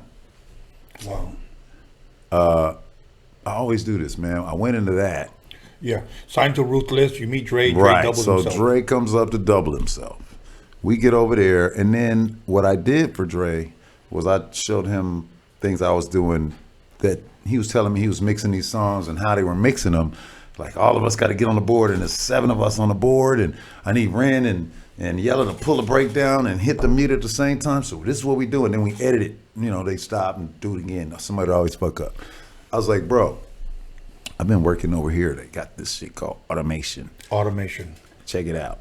Come over here. So once he signed me, I started working on the record. And when I went to mix it, I took him to Can-Am. And he sat in Can-Am. He had never been in the SSL room. Ever. And that shit in Can-Am looked like a jet cockpit on giant swole size. That's the baddest room, one of the baddest rooms I've ever been in until he built his. and this was still in the 80s possibly? Fuck yeah, it's 89 I took him over there. Like, all that NWA records, 100 Miles Running and all them were mixed at Donovan's. At Donovan's, And then after that, like, we started using, so I showed him what I was doing, and then he went and got with Dick Griffey. Dick Griffey had an SSL. And so we started working over there on his. But he worked, you know, I had shown him Can-Am. Now, this is before Death Row. This is Ruthless. He's still making records with Ruthless. And we only mixed at those rooms. We didn't, you know, we did all the work somewhere else, and I showed him the mix room. And this dude was, So I kind of showed him that. And so that's more, remember I told you about the instruments and that thing too. So I'm more of that than just writing tracks. I do tracks too, but you know. Right. You know, because I recorded half of High C's album at Donovan's Audio Achievements. And it's, I only found out about that place because of the guy that I consider my mentor, my manager at the time, Steve YANO, this Japanese That's man how here. they found out about it. Yes. and he would take me over there. Rest in peace, Steve. Yes. So I met Donovan, I met Mike Sims, and I got to see Dre, you know, work his magic on the 12 and everything. And when we finally got our record deal, we got our budget, and I told Steve, I want to record there, man. He goes, yeah, but Donovan's charging us $75 an hour. I know. And I was like, I want to record there because that's where I saw Dre from the world class wrecking crew produce. Yeah. That's $1,000 a day almost, man. You're gonna blow your whole budget. I know, but you know what? It fulfilled the dream. No, you did. Let me tell you, everyone we did, we were spending $2,000 a day for the studio. I learned so I've written music at home, granted, lots of songs. The biggest records I got were written in the studio. Not like, all of it, the music, the lyrics, everything. It's like when you spending $2,500 a day and you eating the best food and you working on music and you got no problems really. You just working. Yes. You don't know how much this place costs. You just right. Oh, we get free food. We just spend $1,100 on food. You know, getting Roscoe's 3 times. Shit. Yeah. Each is 80 of us. You know what I mean? Shit like that. So, you know, we would be in the studio, like 4 or 5 of us, and there'd be a gang of cats all over everywhere else. But yeah, man, making that music, the first move from that into production, it was almost like, because I got signed to do an R&B group, my group, working with Dre, even when he got into the Chronic, it was like still R&B. It wasn't no different. It was the same thing. He was just rapping. Okay. You know, because I wasn't still really in the rap. I mean, I didn't really play NWA. I was actually playing No Vaseline until I met Dre. Well, yeah, I think No Vaseline happened right when I met the dude. Wow. And I used to play it. I met him in 1989. And I used to, when I met him, I stopped playing it. Because they used to, man, I used to see them cats. Not that I was afraid to get my ass up, because I played the fuck I want. Right. But that was my boy. So now I'm with them. Yeah. So fuck No Vaseline and all that shit you saying, Cube. I don't even know what the story is. I'm just on this team. I could be completely wrong. What the hell you gonna do? So did Dre ever tell you, or did about when he was gonna leave Ruthless and start his own? Yeah, I was there. Okay. The whole thing. I watched the whole thing happen. Instigated it. So Dre actually left Death Row. That's another story. Ruthless. He left Ruthless for a number of reasons, but the main one was, you know, he probably, I'm just assuming, I know what happened, but I'm going to say what I would have affected me was my friend, you know, didn't tell me the amount of money that I really should have got. Like, you my boy, right? He may know, he could cheat me. I don't know that dude. Right. But you gotta, you know, what the fuck, bro? Yeah. So I guess the stuff we showed him in our contract, that's Poor Broken Lonely, which was the name of my R&B group. Shout out to RC, he's on the live stream too. And Mike Lynn is out there somewhere. With the other stories of real estate and cars and everything's coming from Jerry and who's doing your taxes, Jerry's guys. And it's like, dude, like, think he's stealing from me? No. He pays me my money, then he takes my money and he pays other stuff. Dude, he getting kickbacks from everywhere. His cousin give him the cars, his other cousin got the houses, his brother-in-law got this. It's all Heller Industries. He just takes their money and blew himself up. So, something happened within our deal with Epic where there was supposed to be more money than was seemed. And it's funny because on that day, we went to go do the Arsenio Hall show. Michelle A was performing and NWA is sitting in the front row. They got me, it's Dre. I'm sitting next to Dre. It's Easy, Ren, and Yella, and it says NWA, and me and my boy Mike Lynn are in the picture. We're like, we're not NWA. And then back then, it wasn't cool to be thought. It was like, fuck, they fucked us up, you know, for real. Because where I came from on the west side, NWA was just not the lick. It was, they were some, right. You know what I mean? But it turned into whatever. So, yeah, man, the music through my production status then began to just level up with him because we just kept making songs and records and the shit was amazing. But that SSL was key to what he was doing. So he leaves, if we jump a little bit ahead, he leaves Ruthless. Mm-hmm. Then he tells you, I'm going to go over here to Death Row, if you will. Yeah. He brings you along? No, what happened was, so he leaves, well, we left at the same time. All of us, my group, which was bringing them like $500,000 on just getting deals. We left, Dre left, DOC. So they lost a few artists. Yeah. And went to a company with no name until hooked up with some friends and ended up working out some kind of way to get this name, Death Row Records. But we had started making music before the name. Like, we left, like, we all walked out the building together, you know, type stuff, you know. So, yeah, I've been with Dre. I'm not with none of them record companies. I'm with Dre. Dope. Yeah. So, I'm not sure if it was a documentary or it was like, I don't know if it was a miniseries that Dre was working on that whole Chronic album at his house. Well, yeah, well, at the house, okay, so he had this house in Calabasas, right? Shout out to Colin Wolf, what's up? And DOC. The rumor is someone started a fire, barbecuing or something. I wasn't there this particular day. The house, the roof or something caught on fire. Yeah, I know that's funny, right? The roof is on fire. So Dre had to move to another house, and so he moved to Malibu. Yes. Had the studio and all that in Malibu.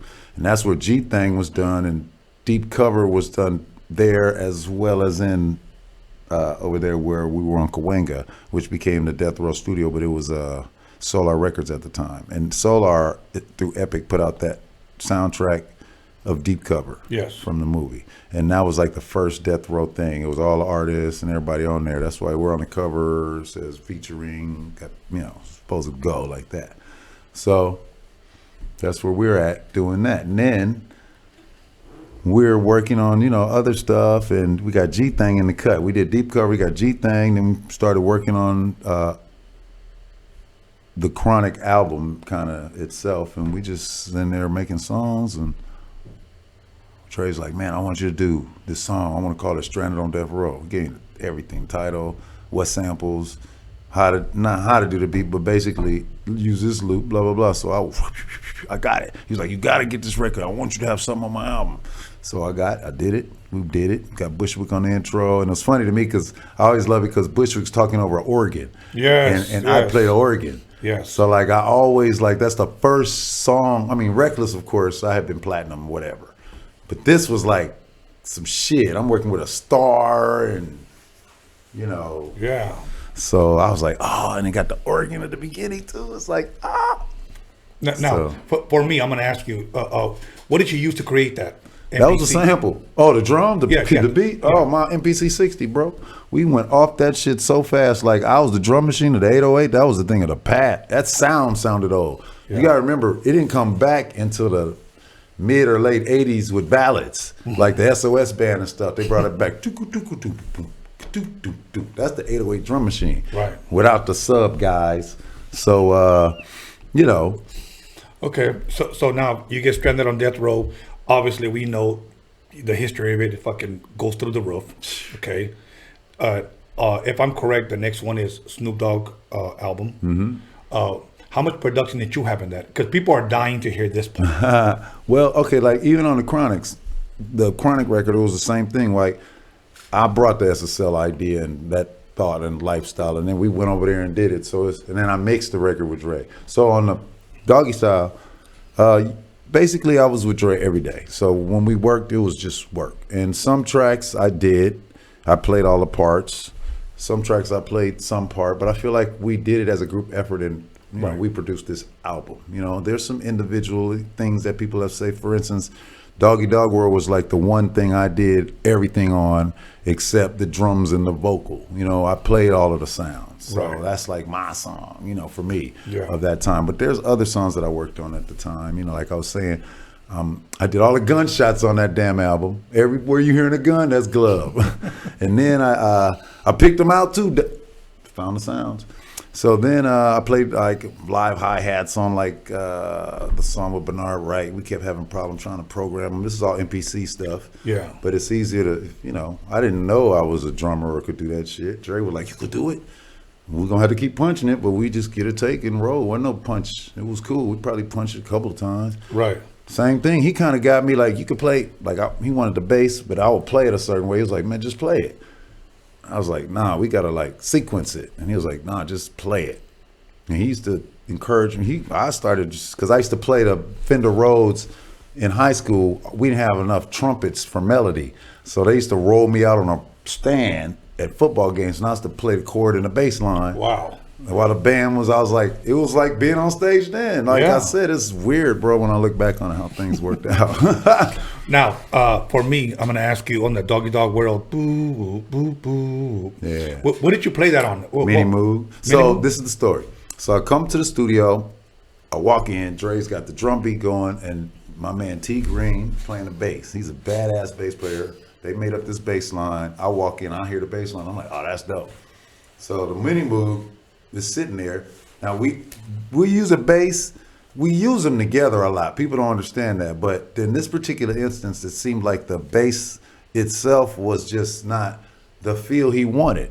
The bass line was dope as fuck. So I started playing it on the Moog. Boom. And the way it moved on the Moog, it was just, record that. So I played the shit. Then I started putting the chords and little sounds and all that little shit. I like it. I love it. What about this? You like it? Love it. Boom, boom. He's producing the shit out of me. I'm just not even knowing. We finished. I hit a song. I'm like, oh, we're dope. You're dope. We did that song and Puffin' on Blunts the same day. The one I used for the ad, we did that the same day as Doggy Dog World. Wow. Wow. Now, if I'm correct, maybe my ears don't serve me right. Did I hear congas in there or anything like that? Well, was that a sample or was that live? On Doggy Dog World? On Doggy Dog World. Anything that was there, we did percussion. Yeah, I heard some. Any percussion was live. Okay. We did the drums and the basic backbeat with loops and drum machines. Okay. Hi-hat shit. But like anything you heard that was ill or dope or remember all them sounds that Quick stole afterwards? That shit. Can you say that again? That sounds that Quick stole by taking Butch and using Butch. That's why we don't let people come to the fucking studio, because then they meet who the fuck we use and then they try to incorporate it in their shit, so we stop making it. Like if you notice, that shit went over there and stayed. We even stopped working with Butch. You know what? I'm glad you said that, because I heard Dre years ago after he came out with the first Chronic album. He said, yeah, man, there's a lot of dudes out there stealing our sounds. And it was true. Man. And it was true. But they was like part of it. Like, kind of ish. Like the guts of it was like Colin, Dre, me, Justin, them dudes. DOC wrote all of the pentameters and all the lyrics that they couldn't, this dude, you could hear him all. If you know Doc, you could hear him rapping on that album. Yeah. Almost everything Dre said. So, it's just was such a great, that dude is such a great conductor. He just put that shit together. How you got this up here with Yoda. It's amazing. And people, you take that picture and that's dope. With the Rhodium back, that's a masterpiece. It takes time to do that. How many times you move them around and shit? It's like making a record. Yeah. Literally. Yeah. It's all art. And so, but yeah, man. Well, you know what? Now, the Snoop album comes up, goes through the roof.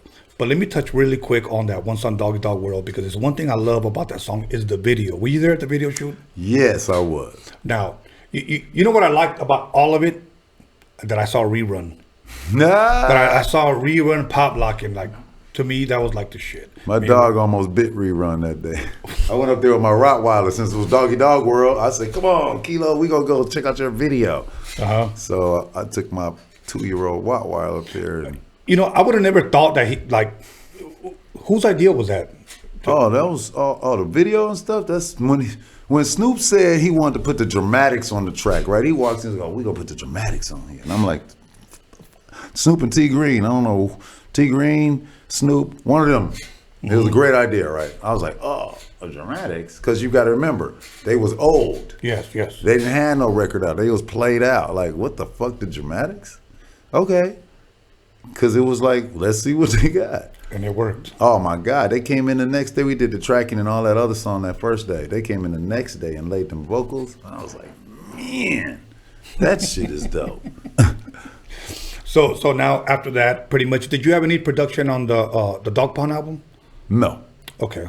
Now, Death Row was pretty much, if I'm correct, over. Aftermath takes place, and you go with, and I know I'm jumping ahead, but you go with Dre to Aftermath. Well, kind of like what happened was I left Death Row first. Okay. I got, threatened enough times and nobody touched me or nothing. Grace of God, of course, he blesses us, but you know, I just was like, I'm not getting really, you know, I'm not rich. Right. I'm not remembering getting any, you know. So I would have offered you one, but you did offer me both, bro. I'm happy. You got that. Mine's over here. I'm gonna burn it later. Don't worry. He was a good host. All good. So, you know, I just was like, whatever. But I didn't really go with him. I left. Okay. And then they didn't like it, and it was pretty bad. I got a gate at my house now to this day, and nobody really knows, but it's the Suge Knight gate. One night he came. Where I grew up, so real back, DJing. Got my gear. My daddy let me have it. We didn't have a fence, so you could walk by my house and see down the driveway all the way to the garage, because our neighborhood was like that. You know, no gates, no reason. So fast forward to the Suge Knight gate. So they come to my house one time, and the dog, and they walk around my house and bang on all the doors and windows all the way around. Imagine you in the house and somebody bang on all your doors and windows, even the ones back here. Wow. The next day, 15-foot wrought iron gate all around the house. Seriously. So actually, that house I'm talking about is the house that the Gin and Juice video was shot in. That's my house. So if you ever saw Gin and Juice, yes, and they go had a party and then they run out the bag and all that's my house. I live there right now. Okay. So a lot of people don't know that, but yeah, man. So Rhodium Radio exclusive. Yeah, so when I left, then they figured out it was bad, as I was telling them. So then they all left, including Dre, Sam Snead, all of us kind of left. And then Dre started Aftermath, but I was over here doing some other shit, working with George Michael, had a new manager, doing some stuff. And George Michael. Yeah, I did work with George Michael. I produced, I did a remix on a couple of songs with him. Fast Love was the song. Actually, the version they put out are the vocals that I mixed. They put my mix of the vocals on the main version. People don't know that, but it's whatever the dude's name is. You know, since I'm a fan of George Michael's as a young boy in middle school, or they call it middle school, but it was junior high back then. Yeah, that's where I went. I was a big fan of Wham. Okay, so I'm going to ask you a question about George Michael's. How was he as a person? Was he a really cool dude? I didn't meet him. Okay. But I felt like he was cool too until I started hearing the weird shit. Yeah. But I mean, I never heard no stories or nothing. I didn't know it was weird until maybe he was weird in the United Kingdom and not in America or something, because that fool was out of control, right? Rest in peace, George Michael. Rest in peace, George Michael. Michael. Talent. So I was doing work with other people, and then my boy Mike Lynn, who was in my group, he was over there working with Dre, and they called me and was like, come over here, and I was like, I need some money, and blah, blah, blah. So they gave me the money, and so I went over there. And then it was like, cool. But then it wasn't cool. I don't know, something happened, I forgot what, something weird. I got sick too, so I had to have brain surgery at the time. Wow. Yeah, so I went through this whole thing with brain surgery, and I was on Good Morning America and Dateline NBC for my surgery, because it was an experimental surgery. So that had nothing to do, they found out I was a music producer and was like, oh, we could, whatever. Yeah. So, but it was cool, man. You know, something happened. We partied. During that time, I did Hello and Explosive when I was under contract with Aftermath, and worked on a few other songs with them, but those were the ones that I think were the most, I mean, other than Phone Tap and all of that firm stuff that I did with them. Yeah. But then, you know, it just was, I was cool. I just needed to do something different, and that's when I got into television music. Okay. So, you know, I wanted to ask you something about the firm, because a lot of people were asking. Yeah, he did a lot of stuff with the firm. A lot of people thought, I liked the album. A lot of people thought it should have did more. I don't know, did it, or why didn't it? Well, I think, okay, so you're saying they thought it should have sold more? Yeah, like the songs were fine? Yeah, I love that album. The songs need to be better? No, I mean, how come it didn't sell? That's what people are asking. Yeah, like, they do. Well, basically, when the firm came together, it was a great idea. Super group, East and West Coast merging. We produced better than them. Yeah, I said it. And then they rap better than us. Obviously, they've been doing it longer. These guys are legends, just opening their mouth. Yeah. You know, so what the fuck? Great idea. So, but Biggie gets killed in L.A. Tupac had died. We not going to New York. They not coming to L.A. So we got this money for this record. We got to do it. So we all go to Miami and do this record. So it was like kind of, we had to do it in like 2-3 weeks. So it was kind of rushed along, but not really, because I told you how we write songs, right? So like Phone Tap, same shit. When we got there, it's kind of a funny, quick story. So I came to Aftermath after it was, the only thing they didn't have was a name. We was Black Market Entertainment at the time. Okay. So, but it was another company called Black Market Records that was like, we gonna keep our name. Right. I never heard a record from them, but I think they did, I'm sure they made money, whatever. They could keep their name. So when I got there, it was other producers there. It was like a squad or whatever. And I didn't know anybody. I was just me. I worked with Dre. So they kept saying, we getting ready to go out of town. As soon as I get there, they're like, okay, we got to do this, been there, done that, and the other music for the compilation, but we immediately going out of town to do the firm. And you got to, this is what this nigga told me. I think it was Stu. Excuse me. Brother told me, man, you gotta get your songs up so you can get your seat on the plane to go to Miami. I looked at him, I was like, bro, I'm sitting next to Dre. What? Like, whatever. So then when he said that, I decided I wasn't gonna make any music. I had like 6-7 songs that I was calling mob music that I was working on. Right. But I didn't let him hear none of them. Like I played Dre like 5 songs, right? But I didn't give them to him. I just played them for him, like, and took them.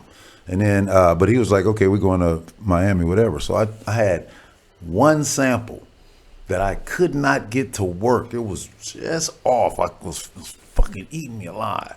So I had been listening to this shit on the DAD, and it was like a 3-3 beat. It wasn't 4-4. So, 4-4 is doom, pat, doom, doom, pat, 1, 2, 3, 4, which is what most of us dance to, right? Yes. Well, back in the day where I'm pulling music from, they used to waltz. So waltzing is 1, 2, 3, 1, 2, 3, 1, 2, 3, 1, 2, 3. So try to put 1, 2, 3 with 1, 2, 3, 4. Train wreck. So I'm sitting there, how do I do this shit? So finally, we go to Miami. I ain't got no songs. So I'm like, I gotta make something up, bro, because I gotta get paid, right? Yeah. So I sit in there and we were working on a song with Luther Vandross. We used a sample with Luther. I forgot the song, but Dawn Robinson was singing the vocal because she did the firm business. We were doing another song with her.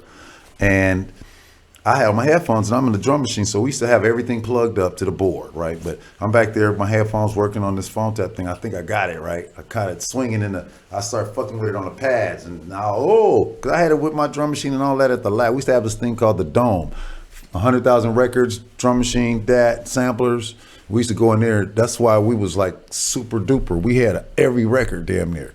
So I'm working it. I got the beat. So I go to my man Bud. I'm like, I got an idea. Hey Bud, this is your drum sounds. Should I load? What? I didn't bring no sounds. I got to get some records and make some drums. What's up? Yeah. And he was like, nah, you go ahead, man. I'm like, look, bro, really, this one sounds cool. This is your shit. If I use it, you won't be able to use it. He's like, they're laughing like, everybody's laughing at me and shit. Like, oh, really? I was like, okay, because they don't, I've been working with Dre. We did The Chronic and all them other big records. They haven't done no big records yet with us. He did Bow Down and some other stuff, my boy Bud, but nothing like what we had done. Right. So I was like, well, okay. So I did phone tap. I'm banging the beat up, right? I got the beat going, I got the bass going, everything going, right? So I'm just sitting there bopping. They were doing some shit. I'm in my world with the headphones on. So Dre saw me. He's like, man, what Glove got cooking? So they used to take like, if you working on a beat, he would turn the volume all the way up. And if that shit was whack, you would get laughed out the room. We used to clown everybody with that move, right? Cats would be like, no. Like not ready or whatever. Right. He reached to turn that shit over. He looked at me. I did like this. I looked at him like, I dare you to turn it up.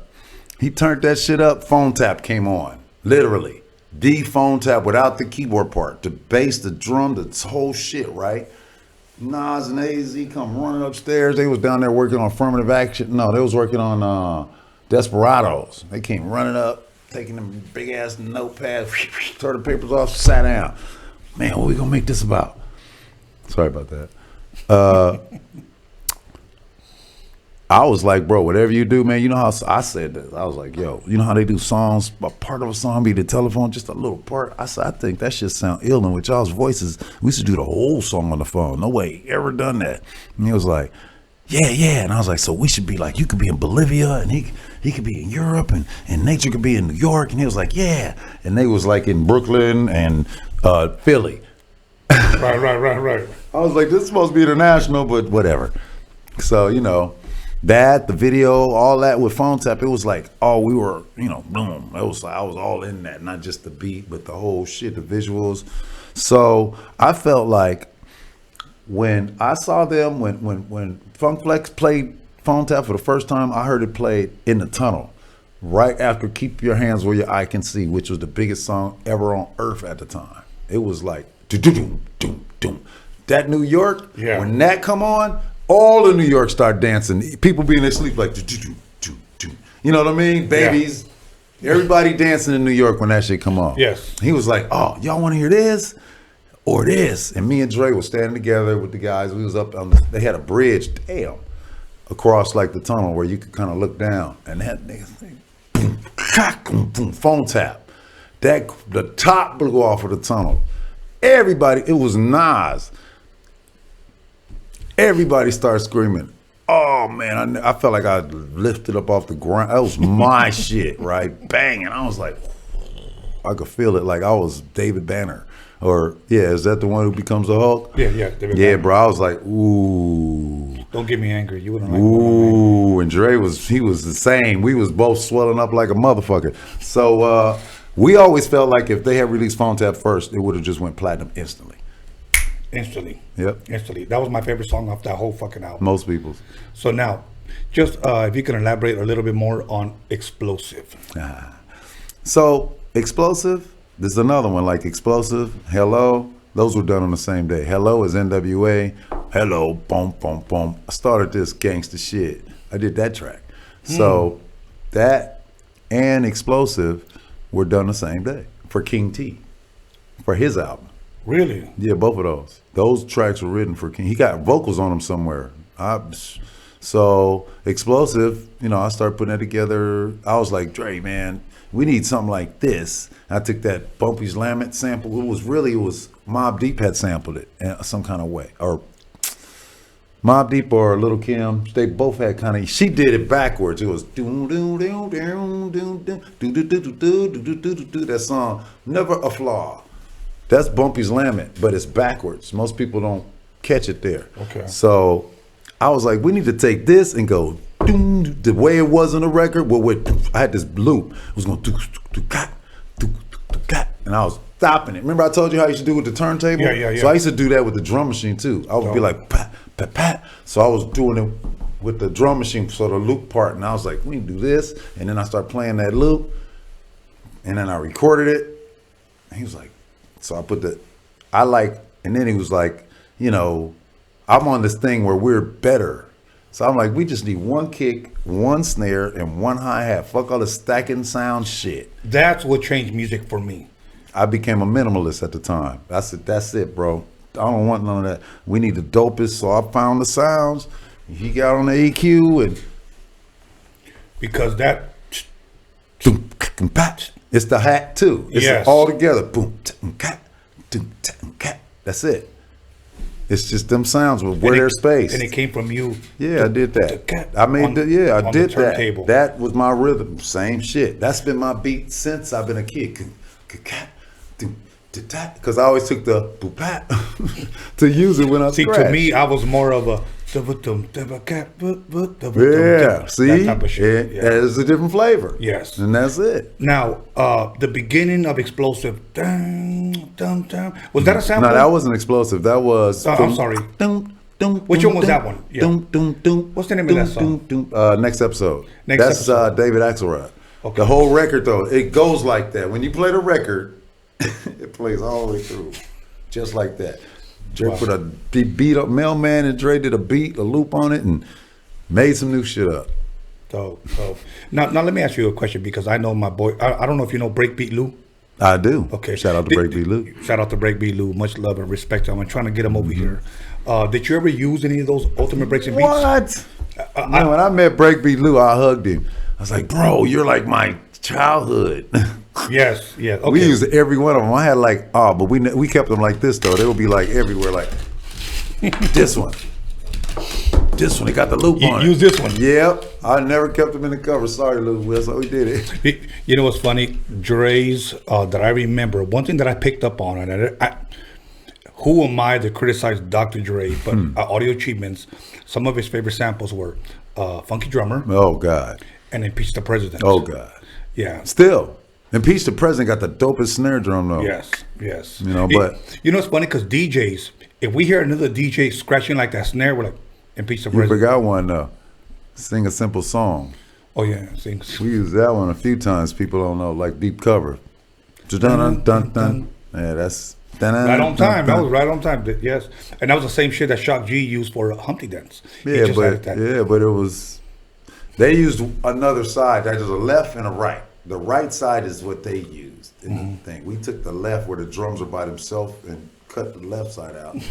Made that the beat. You know, they could have that Humpty shit. Dope. Yeah. So now, what? Fuck, I almost feel like I'm cheating the public right now. I'm cheating myself. What is Chris the Glove Taylor working on today? If anything, or what can they expect from you? I know you showed me that screenshot on your phone. Oh yeah, I'm a brand ambassador for a company called Nug. They have a new line of blunts called Sweets. I'm gonna go ahead and take me another shot. Yeah, they got Sweets_CA on Instagram, and then you can follow me, Chris the Glove, on Instagram as well. But so I'm doing a lot of that because I've been I hang a lot with my boy J-Ro from the Alcoholics. Shout out to the Licks and all my family over there, and we're doing these health conscious things, and we've been doing a lot of cannabis and CBD. He has a CBD line, Dr. Robinson. We got a golf tournament coming up April 16th, I believe. Elf Golf is the company that we're aligned with. We're looking for sponsors, Tony A. So, you know, it's a cannabis golf tournament. Like, you can smoke weed. We got different holes, like with bomb-ass setups. So you go to hole 16, and we got the green zone. Dope. You know, we got Sweets over there handing out hot chicks giving you blunts and all that shit. They got Gummy this bears. tequila on the next one, and they got the Stella on the other one, and they got a podcast. We live at ours, at another, you know, that kind of thing. So, but what I'm mainly doing is my group is called La Liga. I have La Liga Sound System, which is our musical arm. But with J-Ro, who founded it, we're like a crime-fighting organization. We have multiple identities. I'm Thomas Crown, and I'm also Chris the Glove Taylor. So the reason we made this up is because we have two identities. We're like ourselves, but people see us, they want our autograph, they want to take pictures. We have two lives, like, you know, like you. Right. You know what I'm talking about. So if we started saying, well, since this is like our fake identity, let's make a fake identity that we can fall into when we're not ourselves. You know what I mean? So we can just kind of, we started off as some fun, but we are on this world domination, help the world, super elitist money grab thing. It's dope as shit. So La Liga is also on Instagram, and we got a movie coming out, and this year we're doing a lot of cannabis and other brands. What we do is we shoot commercials for them within our movie. Dope. And so it's different scenes and sets. So yeah, we're getting that together, and I got Sweets popping. It's in the Nug and Nug Wellness stores in the Bay. We're opening up a few more stores in Los Angeles and other middle Central California coming soon. But yeah, man, it's a blunt, but it's tobacco free. Okay. So it's the blunt you want. It's everything. If you're about the bud and not the tobacco, you good. You can burn it. It don't smell like burnt paper. People like joints, but they don't know about the glue strip on the joint. Right. They don't know about the paper. It's burning. You want to just go scrape off a tree and set it on fire. That's what you burning. So with the hemp wrap, it's just like the cannabis itself. It's all an even shot. And, you know, the way that it burns slow, you know, everybody in here 2 times over, we do this thing where we see how many people we can get off of one. It's been up to 14. Got they buzz on. So, you know, Sweets, man. Y'all got to go get it or ask for it everywhere. We're at sweets.life. Check us out. .life. For the people that may not know, are you still, to this day, working with Dre? Yep. Dope. We're good friends, and that's what we are. We like to, my buddy was like, you know, you don't want to work with Dre or whatever, like work, or I'm like, well, you know, and as I was going to answer, my other friend said, it's like, you know, 2 homies just hanging out. Like, y'all just be kicking it in the studio. I was like, yeah, that's what we always did.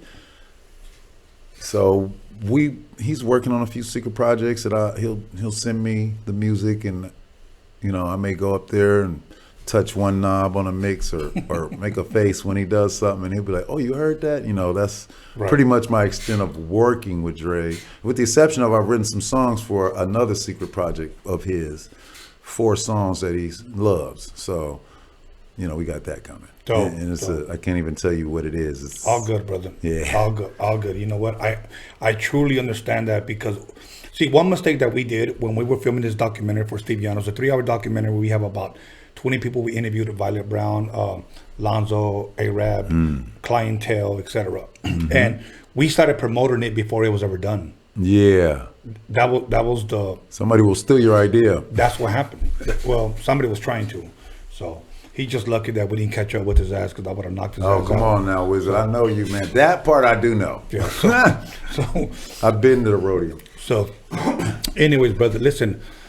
I may need a part 2 with you. No, you got me whenever you want. Now I know where it is. I might just pop up on your ass. You know, I'm hard to get rid of. Please. That's the other shows. Shout out to Unity in Orlando and White Label Radio. All my people, man. That's what I fuck with. I got to give them a shout out. Sorry. Well, whenever you want to come by, we'll have a carne asada and ceviche and whatever you want, brother. So. And some of those, we'll talk about them off the camera. Most definitely. So, like I said, you're more than welcome anytime you want to come. I want to say that it's truly been an honor and a pleasure because, see, I'm going to say something. Growing up, most people's heroes are, if you will, like Superman, Batman, and stuff like that. You're going to make me cry. Okay. Stop that. But my superheroes growing up were, let me start off with sports, like Muhammad Ali, Joe Frazier, George Foreman. Yeah. And then you have guys like Joe Cooley, Tony G, Egyptian Lover, and a guy by you may know, Chris the Glove Taylor. Okay? I know that guy. Again, I always thought that was some superpower shit, wearing the gloves. Man, and he's in movies and Shaka Khan video and all that. Shaka Khan video. See, and that's one thing we didn't touch on. Yeah. But that's why you got to come back, my brother. Yeah, so, we did a few little things. Yeah, it was #1 video, #1 song, #1 movie in the same year. Now I don't know if you know this, so let me go ahead and tell you. Boogaloo Shrimp, Michael Chambers, Turbo, and Breaking lived about 4 blocks away from here. What? He grew up in Wilmington. I know he was from Wilmington, but dude, I never really knew where that was. It was. So we knew Carson and Compton, and I was like, Wilmington next to Compton, right? Yes. But I don't see Compton around here. It's pretty over here. They actually filmed his breaking and entering part. Yes, right down the street, right here, brother. Right down the street, my ass. It's nice over here, yo. So once again, my brother, man, appreciate you. Thank you. Thank you for having me and telling me all those wonderful things. Awesome. Listen, once again, we'll. I'm just dumbfounded right now. That's okay. I'm with the West Coast legend. So once again, Chris the Glove Taylor, thank you very much for coming through.